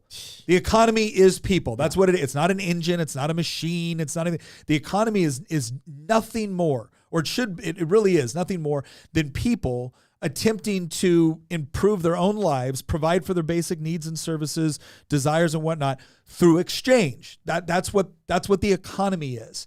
And when you create a situation where one of the primary mechanisms of a advanced economy, i.e. a dependable currency, all of a sudden disappears, or when I say all of a sudden, I don't mean like overnight, but in a very, very short period of time, where now the mechanism that you have, the primary mechanism that you have, which is control of whatever currency you possess, to go out and exchange for goods and services, all of a sudden is worthless or gone. Mm-hmm. That creates a crisis point. We saw that in the Weimar Republic. We've seen it in other countries as well. And when you have now you can survive it, right? You can get through it with various mechanisms. But I think what Christian's saying, I think what you're about to get into now, is when you have a combination of things like hyperinflation or a collapse of the dollar plus a sovereign debt crisis, there's another component that's added into that facilitates, that goes from a really bad economic situation to people in the streets with guns demanding, revolution. Yeah. Like, I mean, when they had hyperinflation in the Weimar Republic, there was an attempt to overthrow the government called the Cap Putsch. Yeah. And so the points that this guy had, I just want to go through a few of them to really explain what I meant by everything is going to go wrong all at once. So remember when I brought up earlier that, like, we have over $32 trillion. Actually, I think it's now like $33 trillion in debt, the highest debt to GDP ratio, largest deficit as well. And we're going to be looking at a long-term trajectory in the next 10 to 20 years of higher interest rates, not lower. This guy actually brings up the same points. And he was like, any of those four factors could potentially be survivable by a nation in isolation from one of the other negative circumstances. The problem in 2023 is that all four of these storms are now hitting the target simultaneously. It is the perfect storm, a once in a 300-year Category 7 twister. Nobody alive today has seen anything like this happening in U.S. markets in their lifetime. And then here's the 4 points that he has. I take the four components of this Category 7 perfect financial storm in turn. And he says the first point is, you could deal with a record debt if the economy was booming with higher GDP growth, or if the deficit was zero or negative, or if interest rates were falling. But the opposite is happening. Yeah. You could deal with a rapidly growing budget deficit for a while if it came on the backs of having no debt or being a net creditor, so that you could invest for a while and then pay it off with superior economic growth and or a higher level of personal savings. But the opposite is currently happening. You could deal with sharply rising interest rates, this gets back to the 80s thing, if the debt level was low and falling, or if the budget deficit was low or falling. But the opposite is happening. You could deal with a huge swing from quantitative easing, money printer go burr, to quantitative tightening, which is what the Fed is currently doing by selling off, letting their assets fall off their balance sheet. If all three of the above factors were going in the opposite direction, but the opposite is happening. In short, every single factor that could be tilted over the U.S. fiscal ship is in the wrong direction is currently happening. It is a 4 out of 4 in terms of deadly macroeconomic blows, all happening at once. I mean, he basically says... Can you sum up what exactly that would mean for the average person if this finally did clinch it?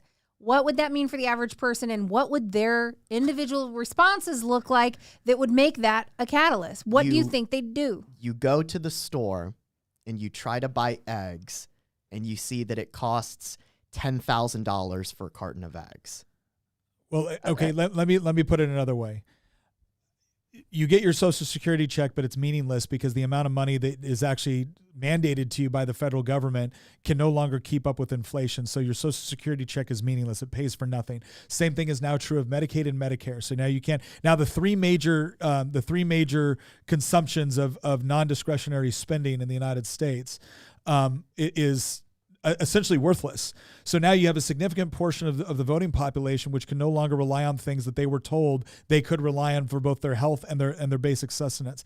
Not to mention the fact that you're now operating in an environment where those of you who are not dependent on one of those three programs find yourselves in a situation where you can't afford anything either because, again, the inflationary economy makes your fiat currency, your dollar, effectively worthless. Now I want you to imagine the first way that we try to deal with this is politically. Well, politically, the way they're going to try to deal with this, we've got to save all of these unsustainable federal programs. Well, how are you going to do that? You're going to tax more. Okay, you're going to tax people at the time where the economy is already failing. And now you're going to drive division between different people that are fighting for different things within the federal government. You're going to have politicians that rise up and essentially say, no, they're the bad guys. We're the good guys. Support us and we'll get this. So you're going to see a lot of that. At that point, they start finger pointing and deciding who's to blame for it. Yes, but the next point, though, the next problem is this. All of a sudden, you have widespread civil disorder going on because the very things that people were dependent upon, their currency, their Medicaid, their Social Security, their job, everything is gone. So now people are rioting. People are burning things down. People are looting. So you call in the police, but you can't pay them. So you call up the military, but you can't pay them. How do you enforce the law when all of a sudden the very mechanism that you have to ensure that the people that are responsible for enforcing it will actually go out and physically do it can no longer be paid because you have an absolute crisis on your hands? I see that as a disintegration of the republic, but I don't necessarily see that as national divorce. Those two things are the same thing in my opinion. Not really. The reason I say they're not is because you have ideological diametrically opposed factions within the United States. So in order to have a divorce kind of situation where it's almost sort of a civil war scenario, you have to have somewhat clear lines of who's who and who's causing this. And it's not just going to be the government doing it. And now it's just... Well, that's okay. Keep in mind the problem is I think... Wait a second. To be fair, we already talked about there's three conditions, right? Yeah. Okay. So the point is what's a catalyst? Assuming these three conditions are met, what's a catalyst? What Christian's arguing, and I think he's right. I don't know that it will be the one, but if it happens, it definitely causes problems because this leads into point 3, right? Is what is the response from the feds, from individual people, and what is the response from the states? Yeah, I was going to ask you a question about that, but let me know if well, what we have is when you have a situation where your currency is essentially worthless, or let's say just next to worthless, and now you have different people competing because they're so dependent on federal programs which can no longer be properly financed without either massive borrowing, printing, or taxing. Right, but then you run into the additional problem of not being able to actually fund the agencies you require to go in and actually impose your federal will through law enforcement. Okay, what happens? Well, it's not that all of a sudden everybody just runs into the woods and sets up individual tribes and start becoming hunters and gatherers. They start looking for other authority structures that they actually have more faith in. And that's the part where I look at it as the individual response to something like this is you move to a place where you can actually, you're either not going to be harassed by people that are rioting and looting and robbing, or there's some semblance of order still in place. So those states which are actually better equipped to provide some level of stability, whether it be economic or just safety from a social standpoint, those ones are going to fare better. And as a result, they're going to draw population. People are going to vote with their feet. And so the real question is going to be is as these things start to develop, because states are going to start to come up with their own policies and they're going to differ from one another on what they actually do. And we already see some of the questions up here. Like, so for instance, Bob asked, the people have an alternative to the US dollar and it's crypto. Do you see any state adopting a cryptocurrency to protect itself from the Federal Reserve? I think what's far more likely to happen is the Federal Reserve is going to push its own crypto. It'll push a CBD, a central bank digital currency. Yeah, essentially that's the CBDC. But I do think what you can see happening on the state level is, and what's interesting enough, BRICS, which was China's alliance between Brazil, Iran, China, India, South Africa. not Iran. Oh, sorry, yeah, Brazil, India, China, Russia, and South Africa. Right, they're actually trying to come up with an alternative currency to the dollar, so the dollar would no longer be the reserve currency, and they're actually trying to make it precious metals backed. Which there's a lot of problems with BRICS. I don't think it's actually going to be able to pull off a lot of what it wants to do. But a currency backed in some way, shape, or form by some sort of precious metal, which doesn't allow for hyperinflation, what will actually be a very, very appealing currency to invest in as a hedge against purely fiat currency, especially if it's accepted internationally. And that's going to be the part where you're going to start to see states, and this creates something of a constitutional crisis, right? Because the federal government does have authority with respect to U.S. currency. But if the federal government mismanages it so badly to where states are like, look, you're not providing us an alternative, we have to come up with something in order to ensure that commerce can exist, and we can't do it with Federal Reserve notes anymore. That's where you get into another state response to a crisis like this, where you see a place like Florida going, sorry, we're going to start issuing our own currency. Or we're going to allow for more of a free banking system where banks are actually allowed to have currency, because or you just have competing currencies in the form of crypto, you have competing Bitcoin currencies. or Ethereum, or I've made the argument before that Dogecoin actually could be a currency because it's inflationary, but it's fixed to an algorithm, so you can't meddle with it like a central bank can. Yeah. Nick, the question that I was going to ask you earlier is, you actually said that you agreed with me when I brought up the whole economic stuff, and I was reading off this book, and I was reading this article, and what I was trying to get across is that, like, look, any of these problems that we've talked about in this episode and before on the economic front has happened before, but we've never ever in history had all of these things all come together all at once. And this is why I've said over and over again in previous podcasts that I think that the thing that's going to trigger the right-wing backlash, or whatever you want to call it, is going to be economic in nature, because people are not going to march out in the streets if their favorite politician gets thrown in jail. Yeah. People are not going to march out in the streets if a Supreme Court ruling doesn't go their way. People will march out onto the streets if they're literally on the verge of going homeless and hungry, and they remember just a few years ago they were living a comfortable lifestyle. And so this is why I think the economic crash, big time sovereign debt crisis, death of the dollar type situation is what will trigger this from happening. And I'm also convinced that it's going to happen because there's no incentive to cut spending in Washington, D.C. The end result is going to be this debt spiral, this hyperinflationary debt spiral. So the question I have for you is, and maybe I just explained the first half of it, but why are you convinced that scenario that I listed out just a minute ago is the actual thing that will be the catalyst? This is the Franz Ferdinand moment. That's the first half. And then the second half is, if you do think that is the Franz Ferdinand getting assassinated moment that kicks this whole thing off, what do you think the response is going to be at the federal level, the state level, the individual or local level? I think I don't necessarily know that this will be the catalyst. I know if it happens, it has to be the catalyst. Does that make sense? It's not that something else couldn't happen from one of the other things that we've mentioned that could kickstart everything. But if this happens, that's a catalyst that is going to result in some sort of massive departure from what we currently understand the United States to be as a legal and political entity, right? There will have to be. And it's for the reason that you said. Why do I believe that? Because I've opened up a history book more than once in my life. Whenever you deal with situations with massive economic decline, especially in a relatively short period of time, with a people that was not used to it, right? We're not talking about perpetual poverty over decades. We're talking about things going relatively good and then it tanking pretty quickly. It becomes very easily both for people to be justifiably upset, but also for political demagogues to do their best work with respect to isolating people, putting them into groups, and then pointing at other people as their enemies. Because some of them might even be right on some level, right? And the problem that we have right now within the United States and within the federal government is it is untenable. I say this as someone that has been a candidate for Congress.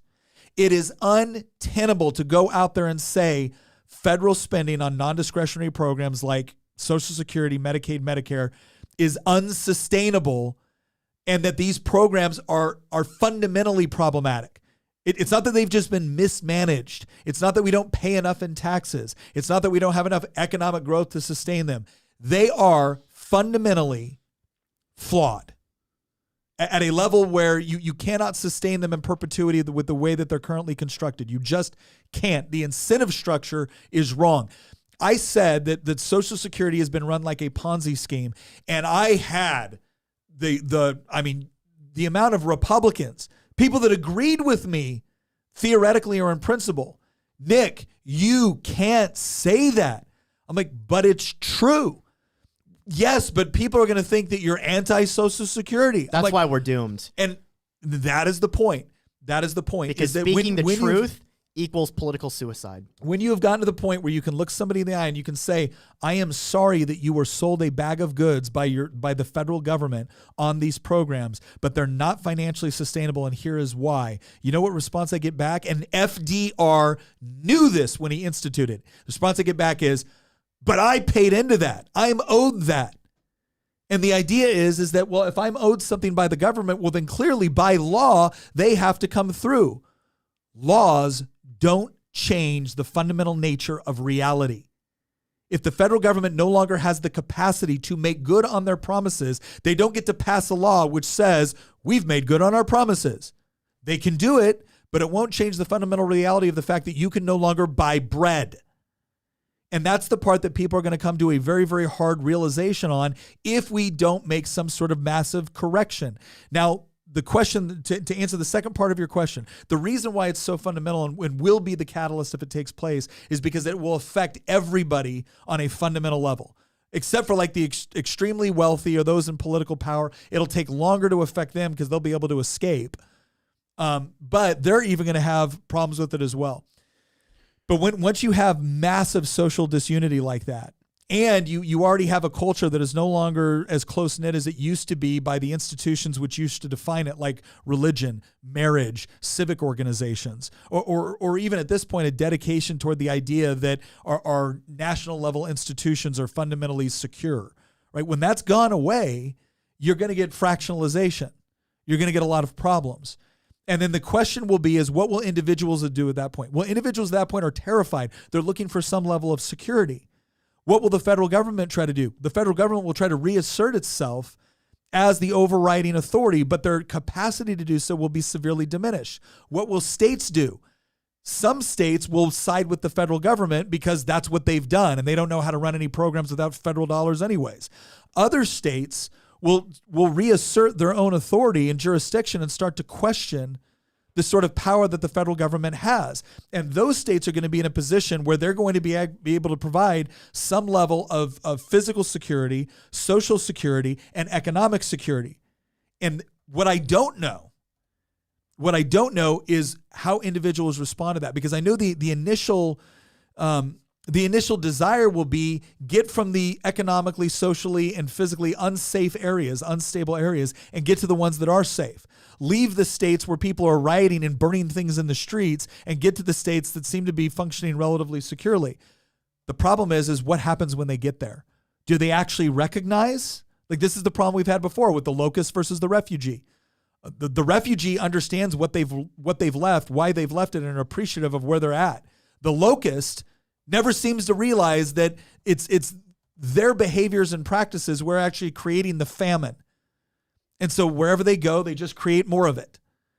And that's the part where you're going to reach a crisis point where certain states will say, this is what we believe and this is what we do and this is why you're coming here. And if you come here to try to change it, it's not going to be state police. It's going to be citizens of those states going, no, you screwed up all of this. And you don't get to come here and tell us what to do. You get to sit there, shut up, and be happy that nobody's burning down your store anymore or burning down your house. And that's going to be a part where you're going to actually, again, it's a horrible, I don't want to see this because that's a horrible part where people feel a sense of righteous indignation that we warned this was coming, you did it anyways, and now you have the audacity to not accept some measure of responsibility for what your philosophy wrought? And now you want to come to the safe area and you want to tell us how to do it? That's the part where you're going to see a lot of social friction. So when I look at the catalyst and when I look at what the state, federal, and individual responses is, federal is going to try to reassert its authority. State is going to reassert authorities that it gave up a long time ago, and individuals are going to flee to wherever they think they're going to be the most safe. Real quick, I want to thank Nico for his super chat. He said, Christian is right regarding economic collapse. Most Americans have never seen what a third world country looks like. If you have normal Americans not being able to get running water for the first time, it will be a catalyst for chaos. I think he's absolutely right. Oh, as soon as he said Christian is right, I immediately knew that it was going to be a great take. I have a question. This isn't in our list, but I do kind of wonder this. After we all went through the COVID lockdowns and we all dealt with how vicious and vile people became toward one another. I mean, just trying to intimidate each other, trying to shame each other. And this happened on both sides of the argument, but it really was much more heavy on one particular side.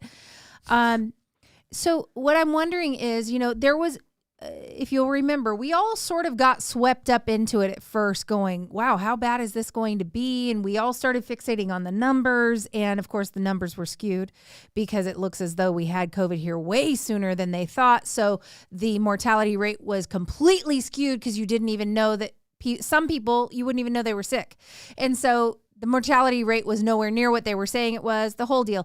And so on the other side of this, obviously hindsight tends to be 20/20. In this situation, we're still trying to get a clear view of it because the subterfuge was so deep. But after seeing how all of this went down and looking at how much more skeptical a good half to 60% of our society is now, because I know people who got the shot, got the vaccine, they were really big into masking during the time. And then on the other side of it now, they feel super betrayed. They will never fall for that again. They wish they had never done it. They feel like they were duped. Now they're encountering health problems because of the jab, whatever it may be. Now that we're on the other side of this, do you think another pandemic scare that is maybe a different type of illness now? I mean, let's say Ebola or something. Now, of course, Ebola is so much worse than COVID because of what it does to your body. Hemorrhagic fever. When you're bleeding out of your orifices and your eyeballs. And it kills you. But if we suddenly had another scare, like a new strain of COVID, or there's some other kind of thing, how many people at that point would be like, I'm done. I'm not doing this with you again. And they're like 20 more days of lockdown. We're going to shut down your business. I think what would happen is that blue states would do the lockdowns because they just seem to love them. I think more red states now would enter this with an extreme degree of skepticism, and more people would be, I think a significantly larger portion of the population would be less likely to follow the government approved science. Right. They would want to see facts. They would want to see evidence, and they would not be bullied into it either. There was a whole lot of social pressure to engage in certain activities that we only learned later were not necessarily that beneficial. And so I think it would be an interesting response, but I think you would see, I don't think it'd be a catalyst for stuff as much as it would be certain states would respond one way, other states would respond other ways. And the federal government, again, what's going to be their approach? Is the federal government going to come in and try to, that's what it would take. It would take the federal government coming in and telling Florida, no, you will engage in these lockdowns, in which case Florida says no. And then how does the federal government actually, enforce it? So, all right, let me do a quick wrap up here because we're gonna get to just questions. We're gonna get to the segment of the show where we're just handling questions. So we're gonna do a wrap up here. Bottom line is like we said before, there's 3 conditions associated with this idea of national divorce. And this is not just for the United States. This is what we've looked at through history with any country. One is that you have significant portions of the population. And by significant, I mean, numerous numerous and, politically and economically powerful that have diametrically opposed visions for the country.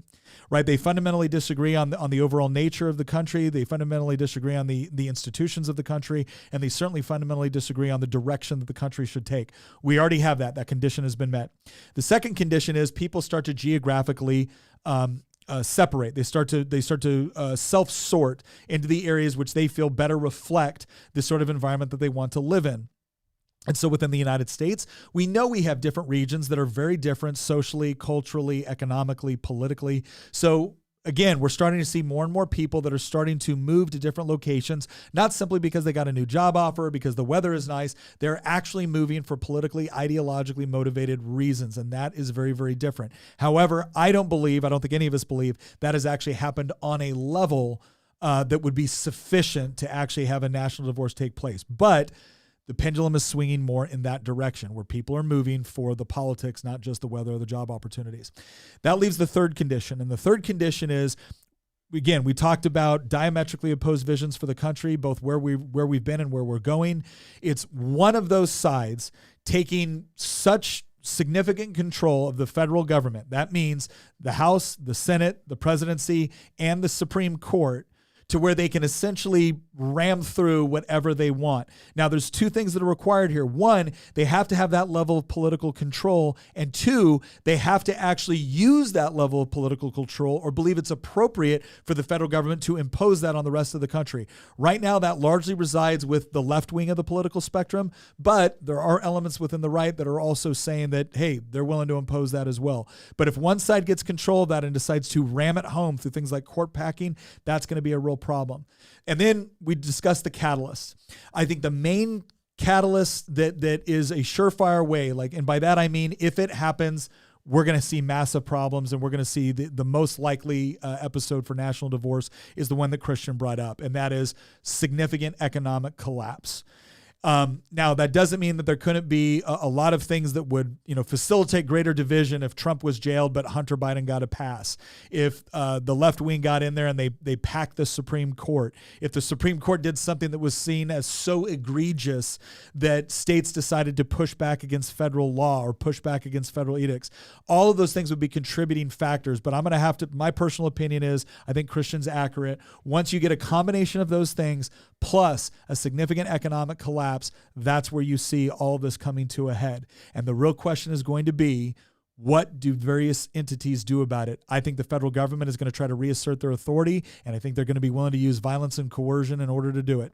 I think states are going to start to not only assume authorities that used to existed at the state level, but I think they're going to start to question and push back, especially things within the Constitution like the 16th Amendment, as well as the federal government having sole responsibility for the management of the currency. I think that's something that states would fight back on. As far as individuals, I think individuals are going to be going straight for wherever they think is going to provide them some degree of physical safety as well as economic safety. They want to go someplace where their property isn't going to be confiscated either by a mob or by agents of the government, right?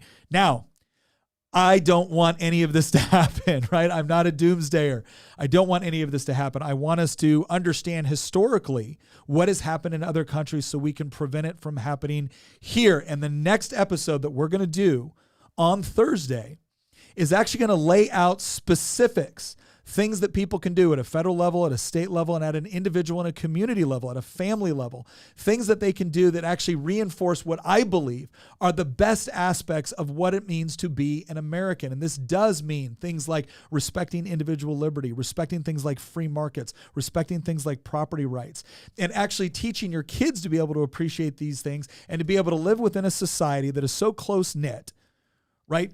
That when bad things do happen that are beyond your control, you have mechanisms not only to be able to sustain yourself economically and socially, but what you really have is the ultimate argument.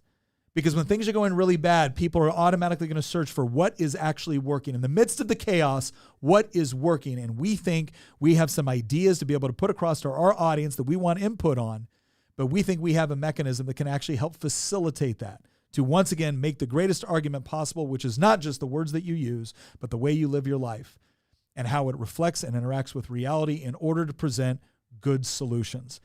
So I want to thank all of you for joining us today. I want to thank you for the questions you've given so far. We're going to move into the question segment. I also want to once again thank Good Ranchers. I know people don't like ads. I know that. There's a reason why we don't do a lot of ads. But the reason why we decided to team with Good Ranchers is because we not only appreciate the values that they have as a company, we appreciate the quality products and services that they provide. And that's one of our commitments to you. We're never going to join in to any sort of economic deal with anybody that we don't think is actually providing you something of quality. And Good Ranchers absolutely does that. And again, with the promo code Nick, you can get $30 off your order, plus you can get free shipping. I think that's a good deal. If you just want to try them out, go look at one of their packages, find something that you like, try it out. We were not disappointed. And believe me, I was looking for an excuse to be disappointed. They actually produce a really, really good product, and I think you're going to like the values of the company as well.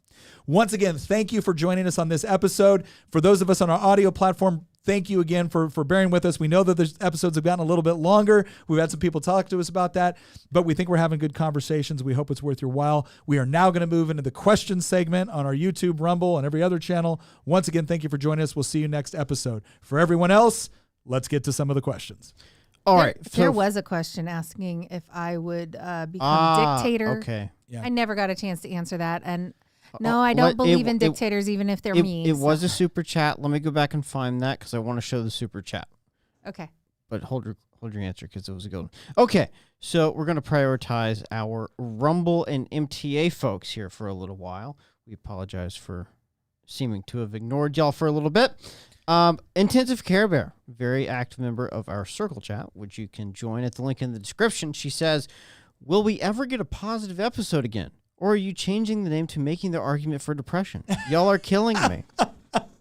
Yes, actually, the next episode, if stick around Thursday, we've given a lot of thought to this. And I think we should just do a lighthearted, hilarious episode at some point. Oh, wait, we did aliens already. Okay, go ahead. we were actually talking about this, and we were looking at several episodes. We had looked at our community chat, and we had looked at certain things that people wanted us to talk about.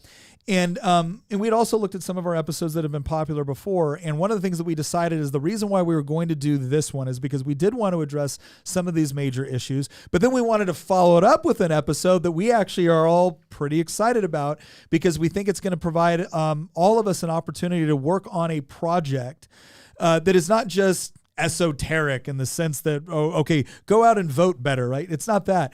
We wanted to start to look at how do we help build communities of people that are like-minded in the sense that not that we agree on everything, but we certainly agree on the idea that we want a society where people can be happy, healthy, prosperous, and free.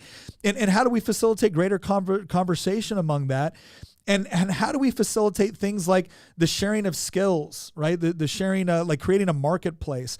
And that's what we're going to talk about on Thursday. I think it's actually going to be a very uplifting and encouraging conversation because it gives people practical things that they can focus on. And one of the most important things when so much talk, especially on the news, is doom and despair and gloom, and people don't just want to hear like, well, hopefully we'll get a better president. No.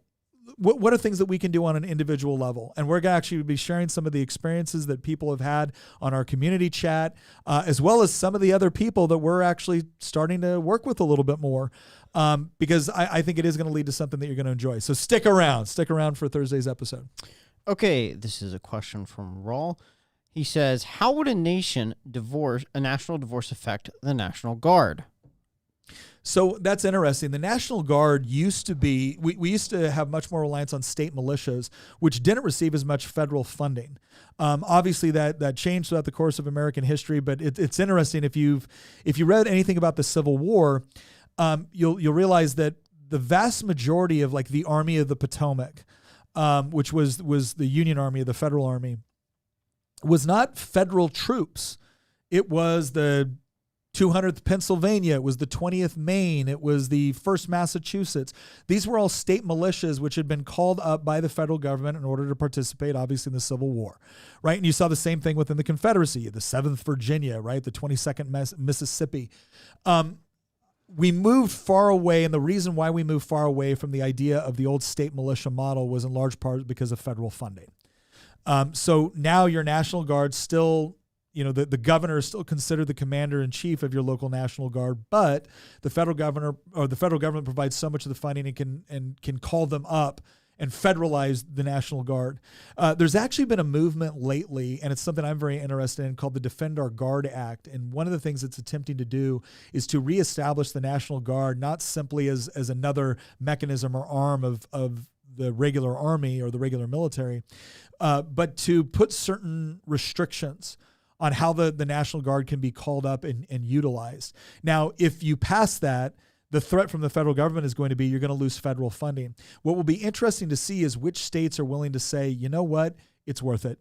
We'd rather lose the federal funding than continually to see our guardsmen be federalized and be sent off either into wars for which there has been no declaration of war.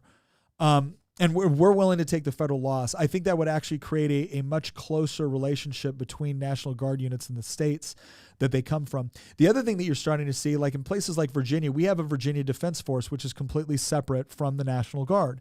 You're actually seeing Florida look at instituting something else, which is going back to more of a state militia model. So I think what would happen in an area where if you really did have a significant breakdown is National Guard equipment, which is housed in that state, would largely be probably used and confiscated by state officials in order to help maintain order and protect the civilian populace. That's one potential thing that could happen if any of the horrible things that we're talking about ever did manifest. Loyal to Law says, question, say the country is about to divorce. Will the country be two different countries, or will we go through a Civil War 2.0? So this is Christian and I think we have similar beliefs on this.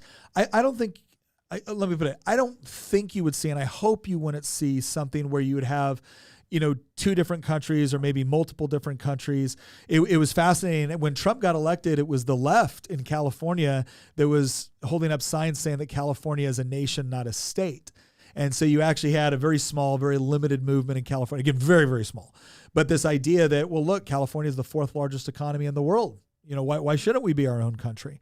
So obviously, if you found a scenario where it got really bad, you could see individual states breaking away from the country as a whole, maybe setting up their own states or their own nations, or coming up with some sort of agreement among other states where they would have some sort of are we allowed to say confederacy? But that's what it would be. It would be a confederation between states. We're not referring to the old Confederacy. This is more like a Star Wars confederation. Yeah, you could see something like that taking place. I honestly think what I hope would happen if it ever got that bad is that you would see an initial fracturing, not in the sense where states were just declaring we are no longer a part of the United States.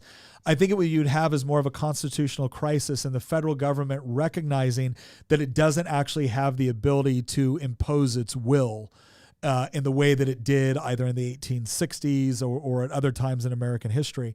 I think you would see a situation where the federal government would actually have to give way to certain concessions with the states in order to maintain the union.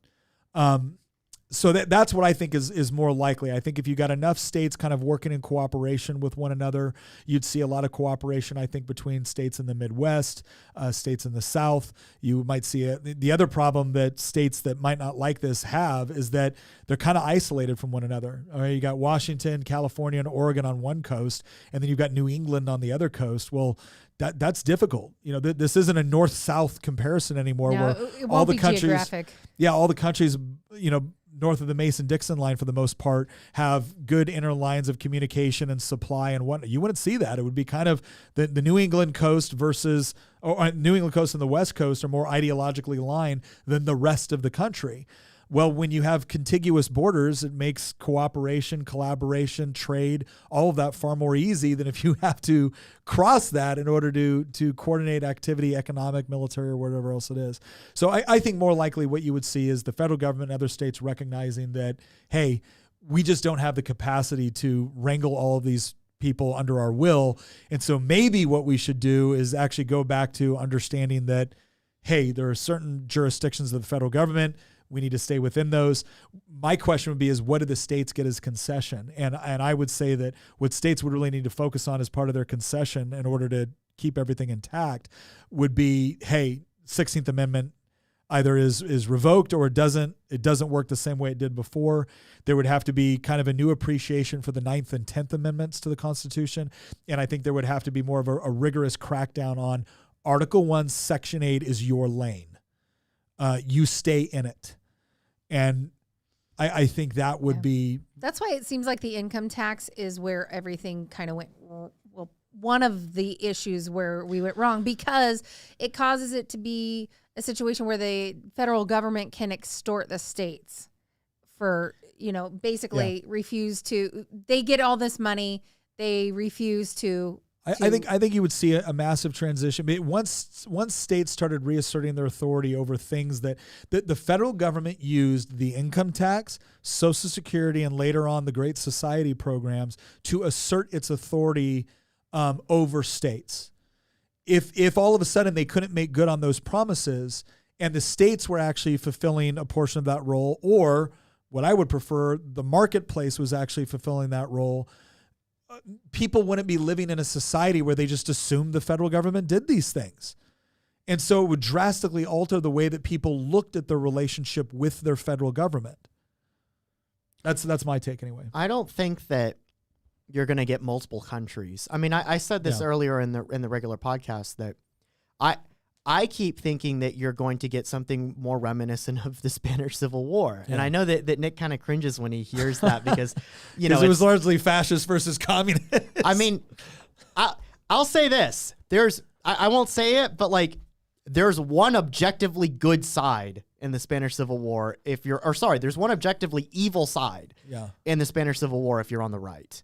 And we all know what that side is. The side was not the nationalists. I don't know that it would actually become two sides. I kind of feel like you would end up having everybody sort of draw their battle lines between their interests. You didn't have two sides in the Spanish Civil War either. Okay. No. But I'm also saying that I think we would probably end up with large swaths of sort of partnerships.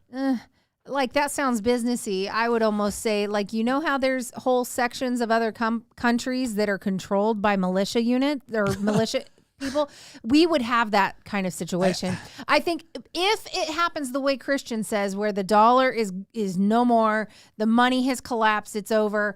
I don't think there is any cohesion at that point. All cohesion along state lines and things like that has dissolved, and now you just have the strongest people gaining power, and then you'll have militia groups in certain areas that control certain things. But I don't think so. Again, I don't think that's what's going to happen in the United States, because I think one of the things that is so unique about the way the United States was initially organized was federalism. And while the federal government has done a lot to essentially circumvent or diminish some of the power of federalism, it still remains as a structure. And it's a structure that you can rally behind. Yeah, but there's a lot of area where people can kind of join forces a bit and start creating their own. This is sort of like a state of Jefferson type things. Well, then, look, or not Jefferson. state of Jones. State of Jefferson. State of Jones. Greater Idaho. Where it's like we're in this no man's land. Nobody owns us. Look. Let's be honest.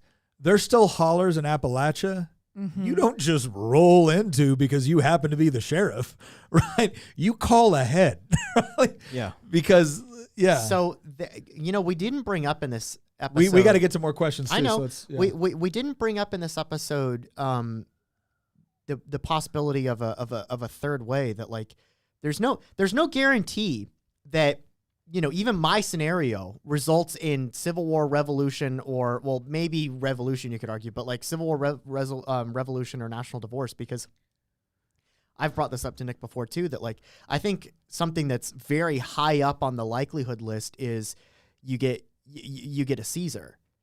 And that's the strong man. Yeah. You get a red Caesar. And I don't mean red in the communist sense. I mean red in the Republican sense. You mean like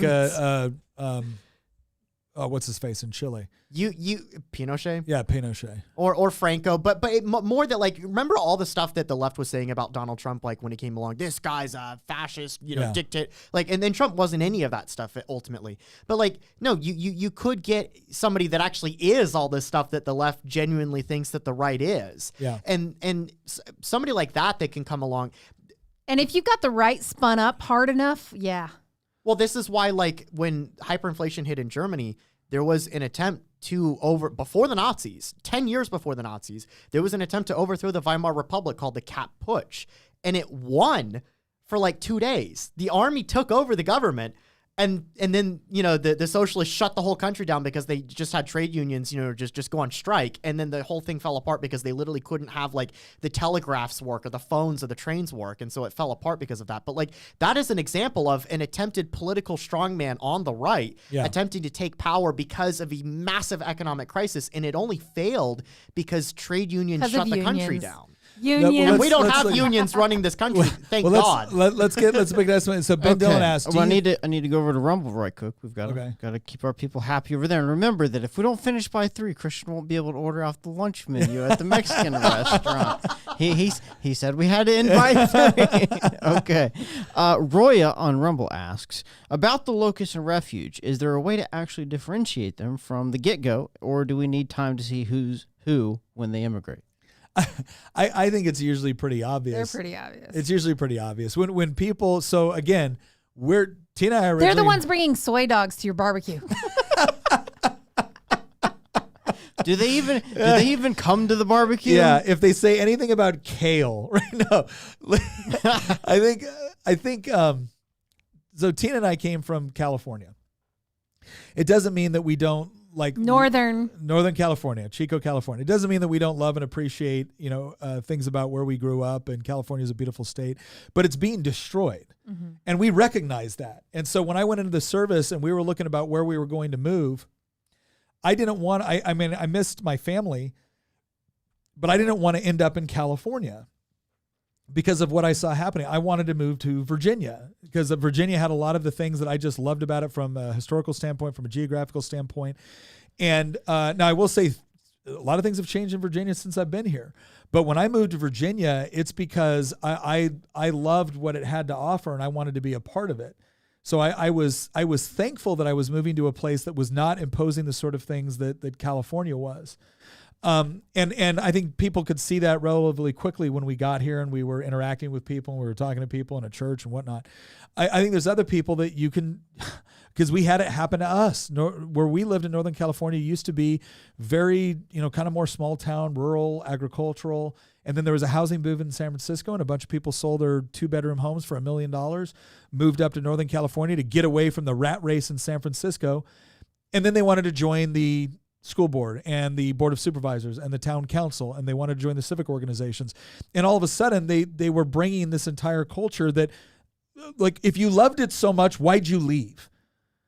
And so that's what I would say is I think you learn relatively quickly whether or not somebody appreciates what they left and where they're coming. If they're constantly talking about where they came from as if that's the model, why'd you leave? Yeah. Why'd you leave? If you're constantly talking about how much you appreciate the place that you're currently in and you give some indication of understanding why it is that way, that's a much better indication of that they appreciate where they've come. One more question from Rumble. Onage says, have you considered a 30-second intro stinger? Would give me time to grab my headphones. Yes, I have. I'm hoping to put down a 30-second timer on the intro slide with some music so that people know when we're going to get started. So yes, working on that. Okay.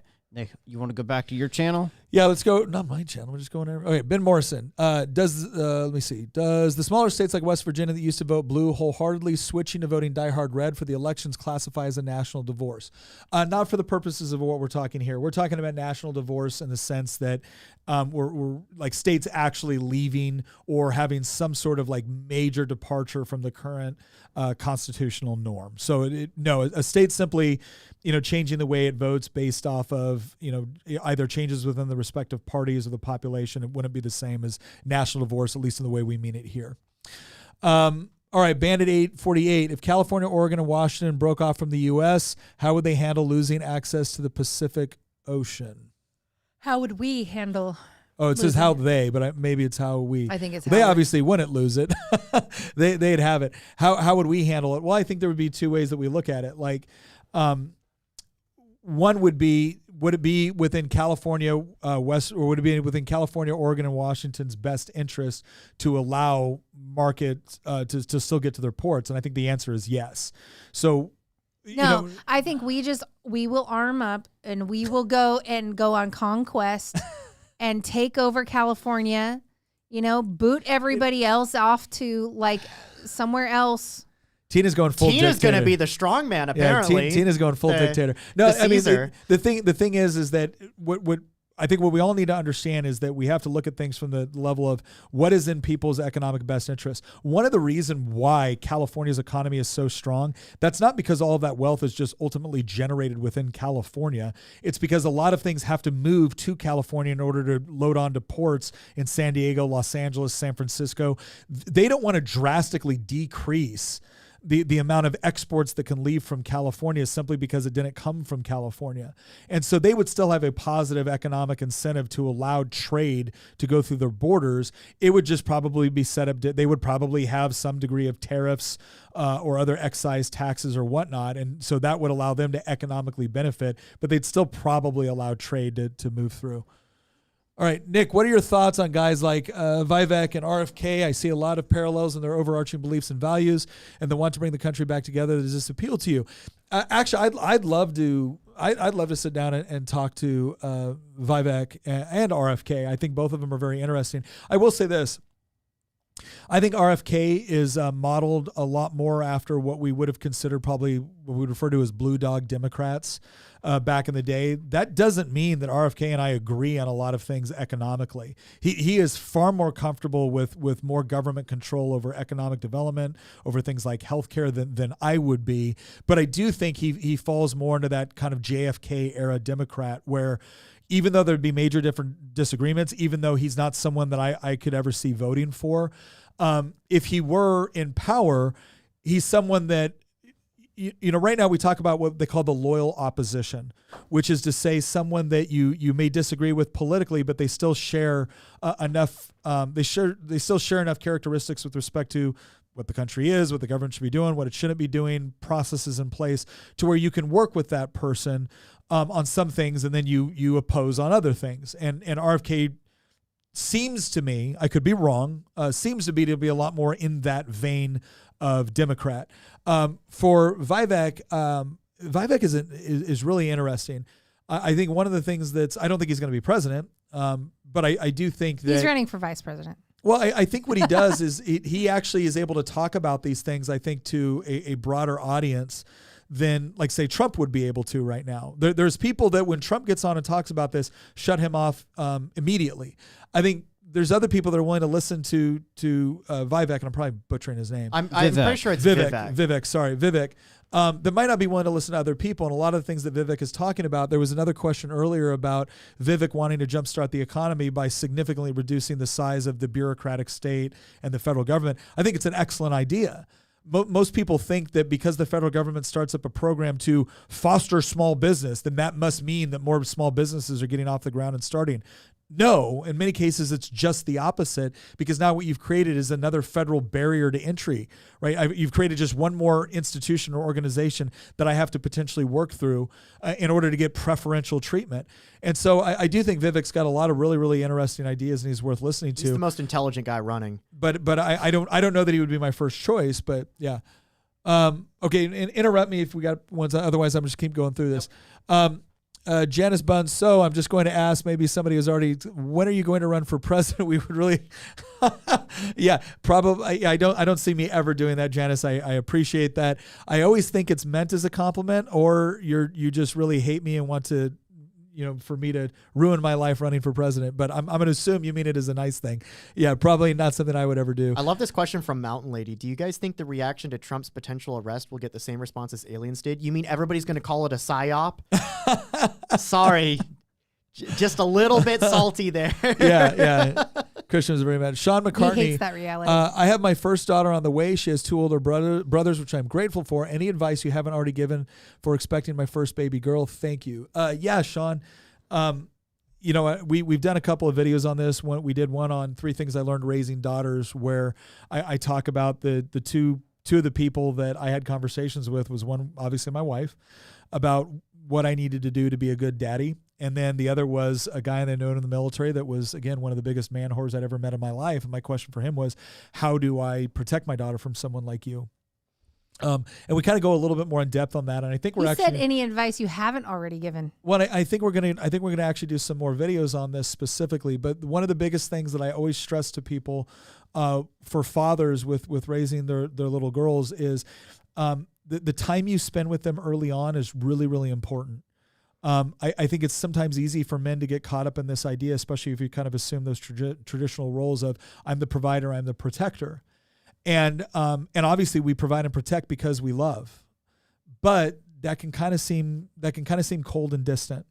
And so taking the time, you will be shocked at the little things that you do in your children's life and specifically in your daughter's life that they remember. Something that you will think was as mundane as having a little tea party and wearing the little tiara with her and stuff like that, that you thought there's no way she's going to remember this when she's older. You will be surprised. You will be surprised. And if you want the sort of relationship when she's 10, 11, 12, and especially when she's 14, 15, 16, that starts when they're 3, 4, and 5. I can't emphasize that enough. It starts at 3, 4, and 5.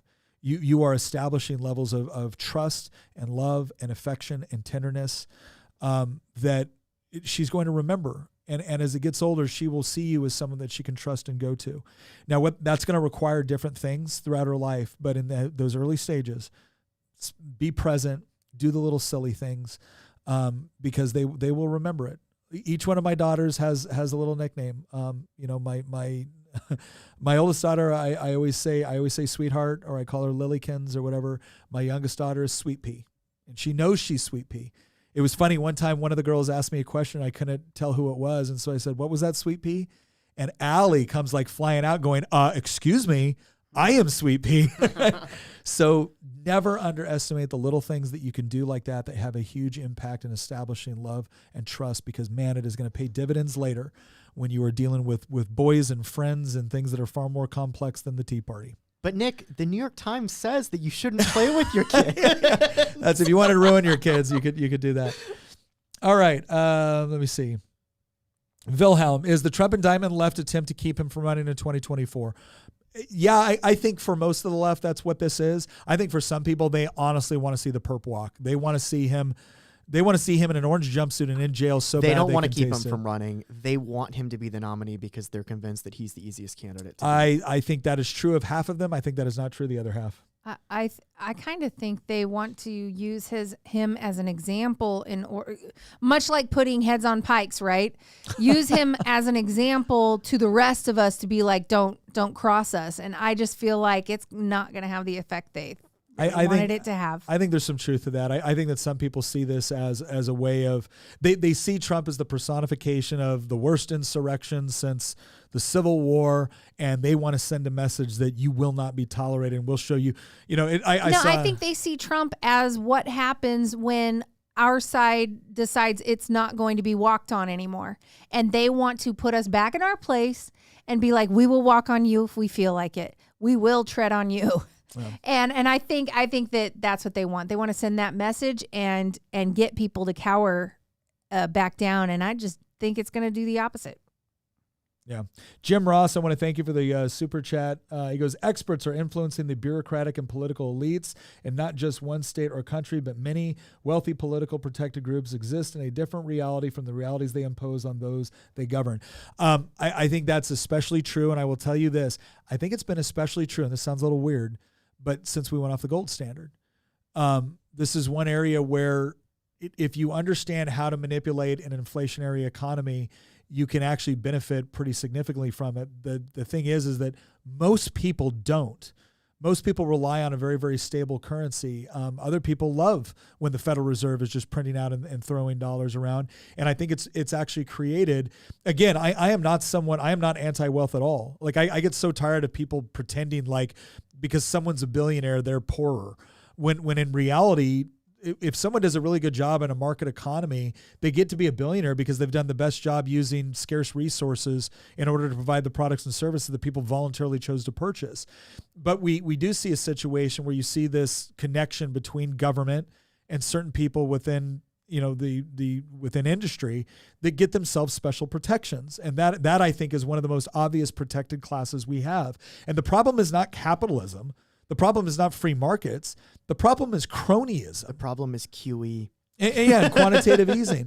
Now, on the other side, I think with bureaucrats in general, I think there's a lot of people that find themselves in a situation where Thomas Sowell did the best job explaining this of anyone I've ever seen. He goes, you have to stop looking at government bureaucracies or agencies as if the only reason they exist is for the stated reason, right? Oh, the DOJ is to, provide justice, right? And housing and urban development is to help with housing and urban development. He goes, no, each of these institutions have their own motivations and incentives. And their number one motivation incentive is to increase their budget and increase their power. And that doesn't always make them conducive to solving the problem that they were organized to create in the first place. And so the more federal bureaucracy that you have, the more any state bureaucracy that you have doing that, the more problems that you have and the more rent seeking that you're going to have from both the private sector and the public sector. So no, I agree. It has become a huge, huge problem. All right. David Harley asks, what percentage of states do you think would push back against the federal government? I feel like most smaller states who may want, we asked this one, I thought. My bad. But the answer is I actually, depending on how bad it got, I think you would see, and you see it a little bit. Let me show you two ways that you see states pushing back against the federal government. One way you might like, one way you might not. Blue states push back against the federal government on marijuana, right? They legalize it. It's still illegal federally, but they legalize it within the respective states.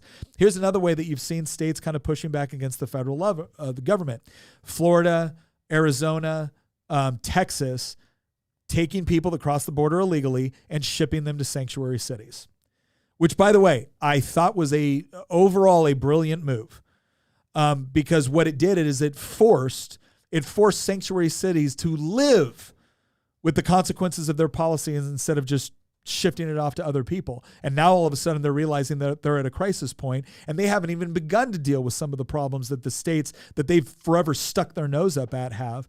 And so I do think you're going to see more and more states pushing back in sometimes subtle ways, sometimes a little bit more overt, but I do think you're going to see more of it.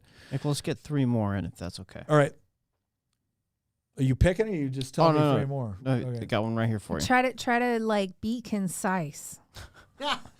She doesn't like my answers. Steve James, They're just long. What do you think about the idea that national divorce is a left-wing psyop, that any attempt to separate will cause the federal government to become more authoritarian, institute martial law, and crush us? That's a really good point.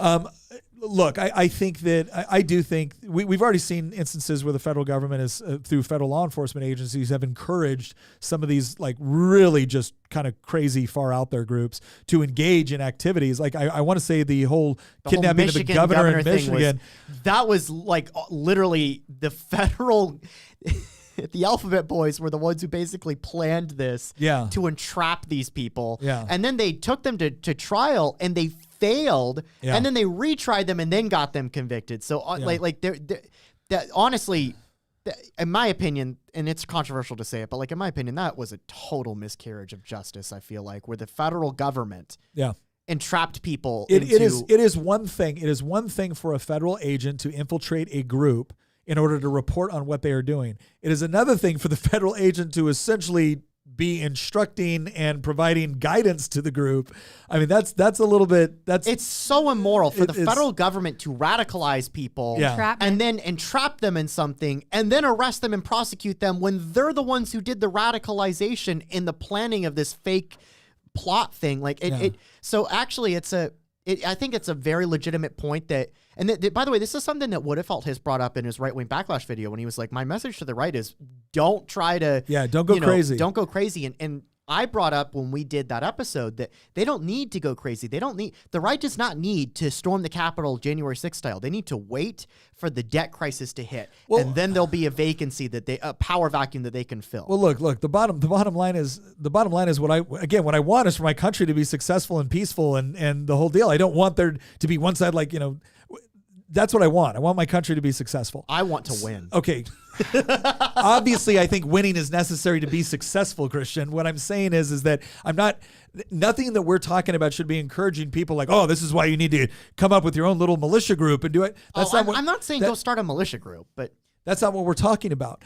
But what I am saying is that, you should be cognizant of the fact that is it in the best interest of a particular agency to try to foment, something that they know they can easily crush. That's been done throughout history. And so it wouldn't be inappropriate to be skeptical of it right now. Here's a really good question. All right. So if what Christian is suggesting happens, like for, again, the economic collapse, wouldn't we be completely open to foreign invasion if the dollar totally collapsed? Won't China attack? Do you want to answer this first? I'll tell you what my opinion is. Because the rest of the world has a Gonna do it way worse, outlook of the future than we do. We've got a rough 10, 20 years ahead of us. China has even worse problems coming down the road. Like honestly, they might attack Taiwan to distract from it, but they're never going to attack the United States. Well, because if they did, they would unify us. They would cause us to have a unifying element. Let's just say this right now. I know a little something. My take though is the rest of the world. We're actually in a better. As much as we have huge problems ahead of us, we're actually in a better position than Europe and China is. But and would especially we be Russia. after that collapse? That's yes, the question. because they're going to go through the same collapse. China's in worse economic position than we are right now, believe it or not. The other thing too is shipping a military across the Pacific Ocean to invade the United States is a logistical nightmare for which China does not possess the military capability. They just don't. We did a whole episode once on why China would have a horrible time trying to conquer Taiwan, even without major U.S. intervention, because trying to do an amphibious invasion 100 miles away. Think about it. When the United States invaded in World War II, when we invaded the continent, we didn't ship everything over and then invade Normandy. We had to ship it to England, and then we crossed a 22-mile channel, right? Like, you're going to cross 3,000 miles of open ocean? Like, no, that's just not it's not a thing. That's not. Well, I just think that if anybody did try to come and attack us as a result of that, we would assemble ourselves so fast it would make your head spin.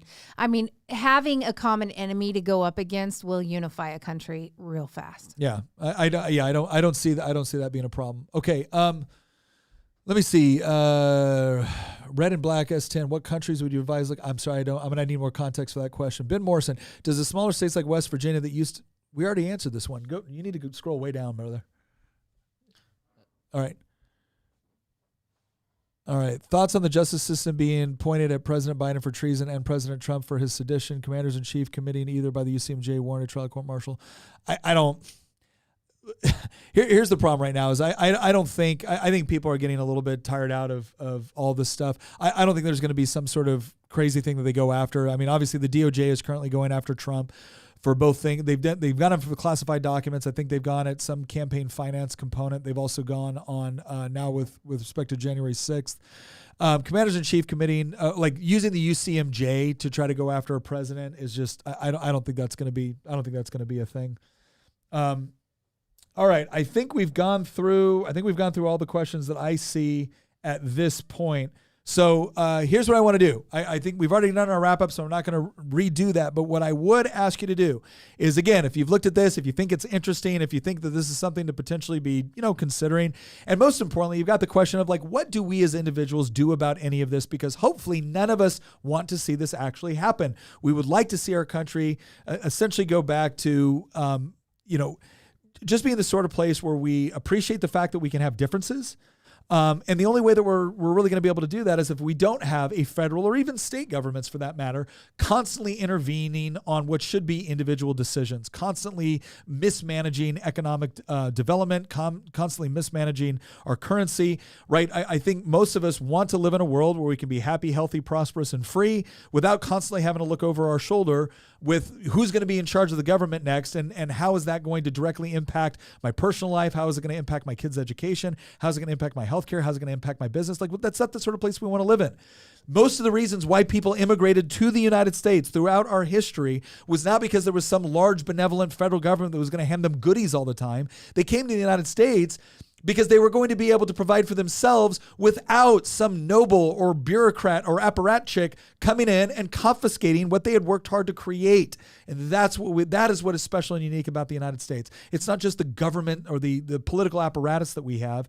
It's the fact that it really was rooted in this idea that individual liberty, free market economics, private property rights, that's what provided people and put them in the best position to be able to flourish, not only for the benefit of themselves, but for the benefit of their family and their country. country. And that's what we're trying to fight for. So next episode, we're going to talk about how we work more with like-minded people in order to achieve those things, in order to be able to provide a marketplace not only of idea, but also of commerce within the system that we currently have, in order to once again point people not just away from lies, but towards something that is true and good and noble. Once again, thank you very much for joining us. Thank you for your questions. Consider joining our community chat. The link is in the description, and we will see you for a very encouraging and uplifting episode this Thursday.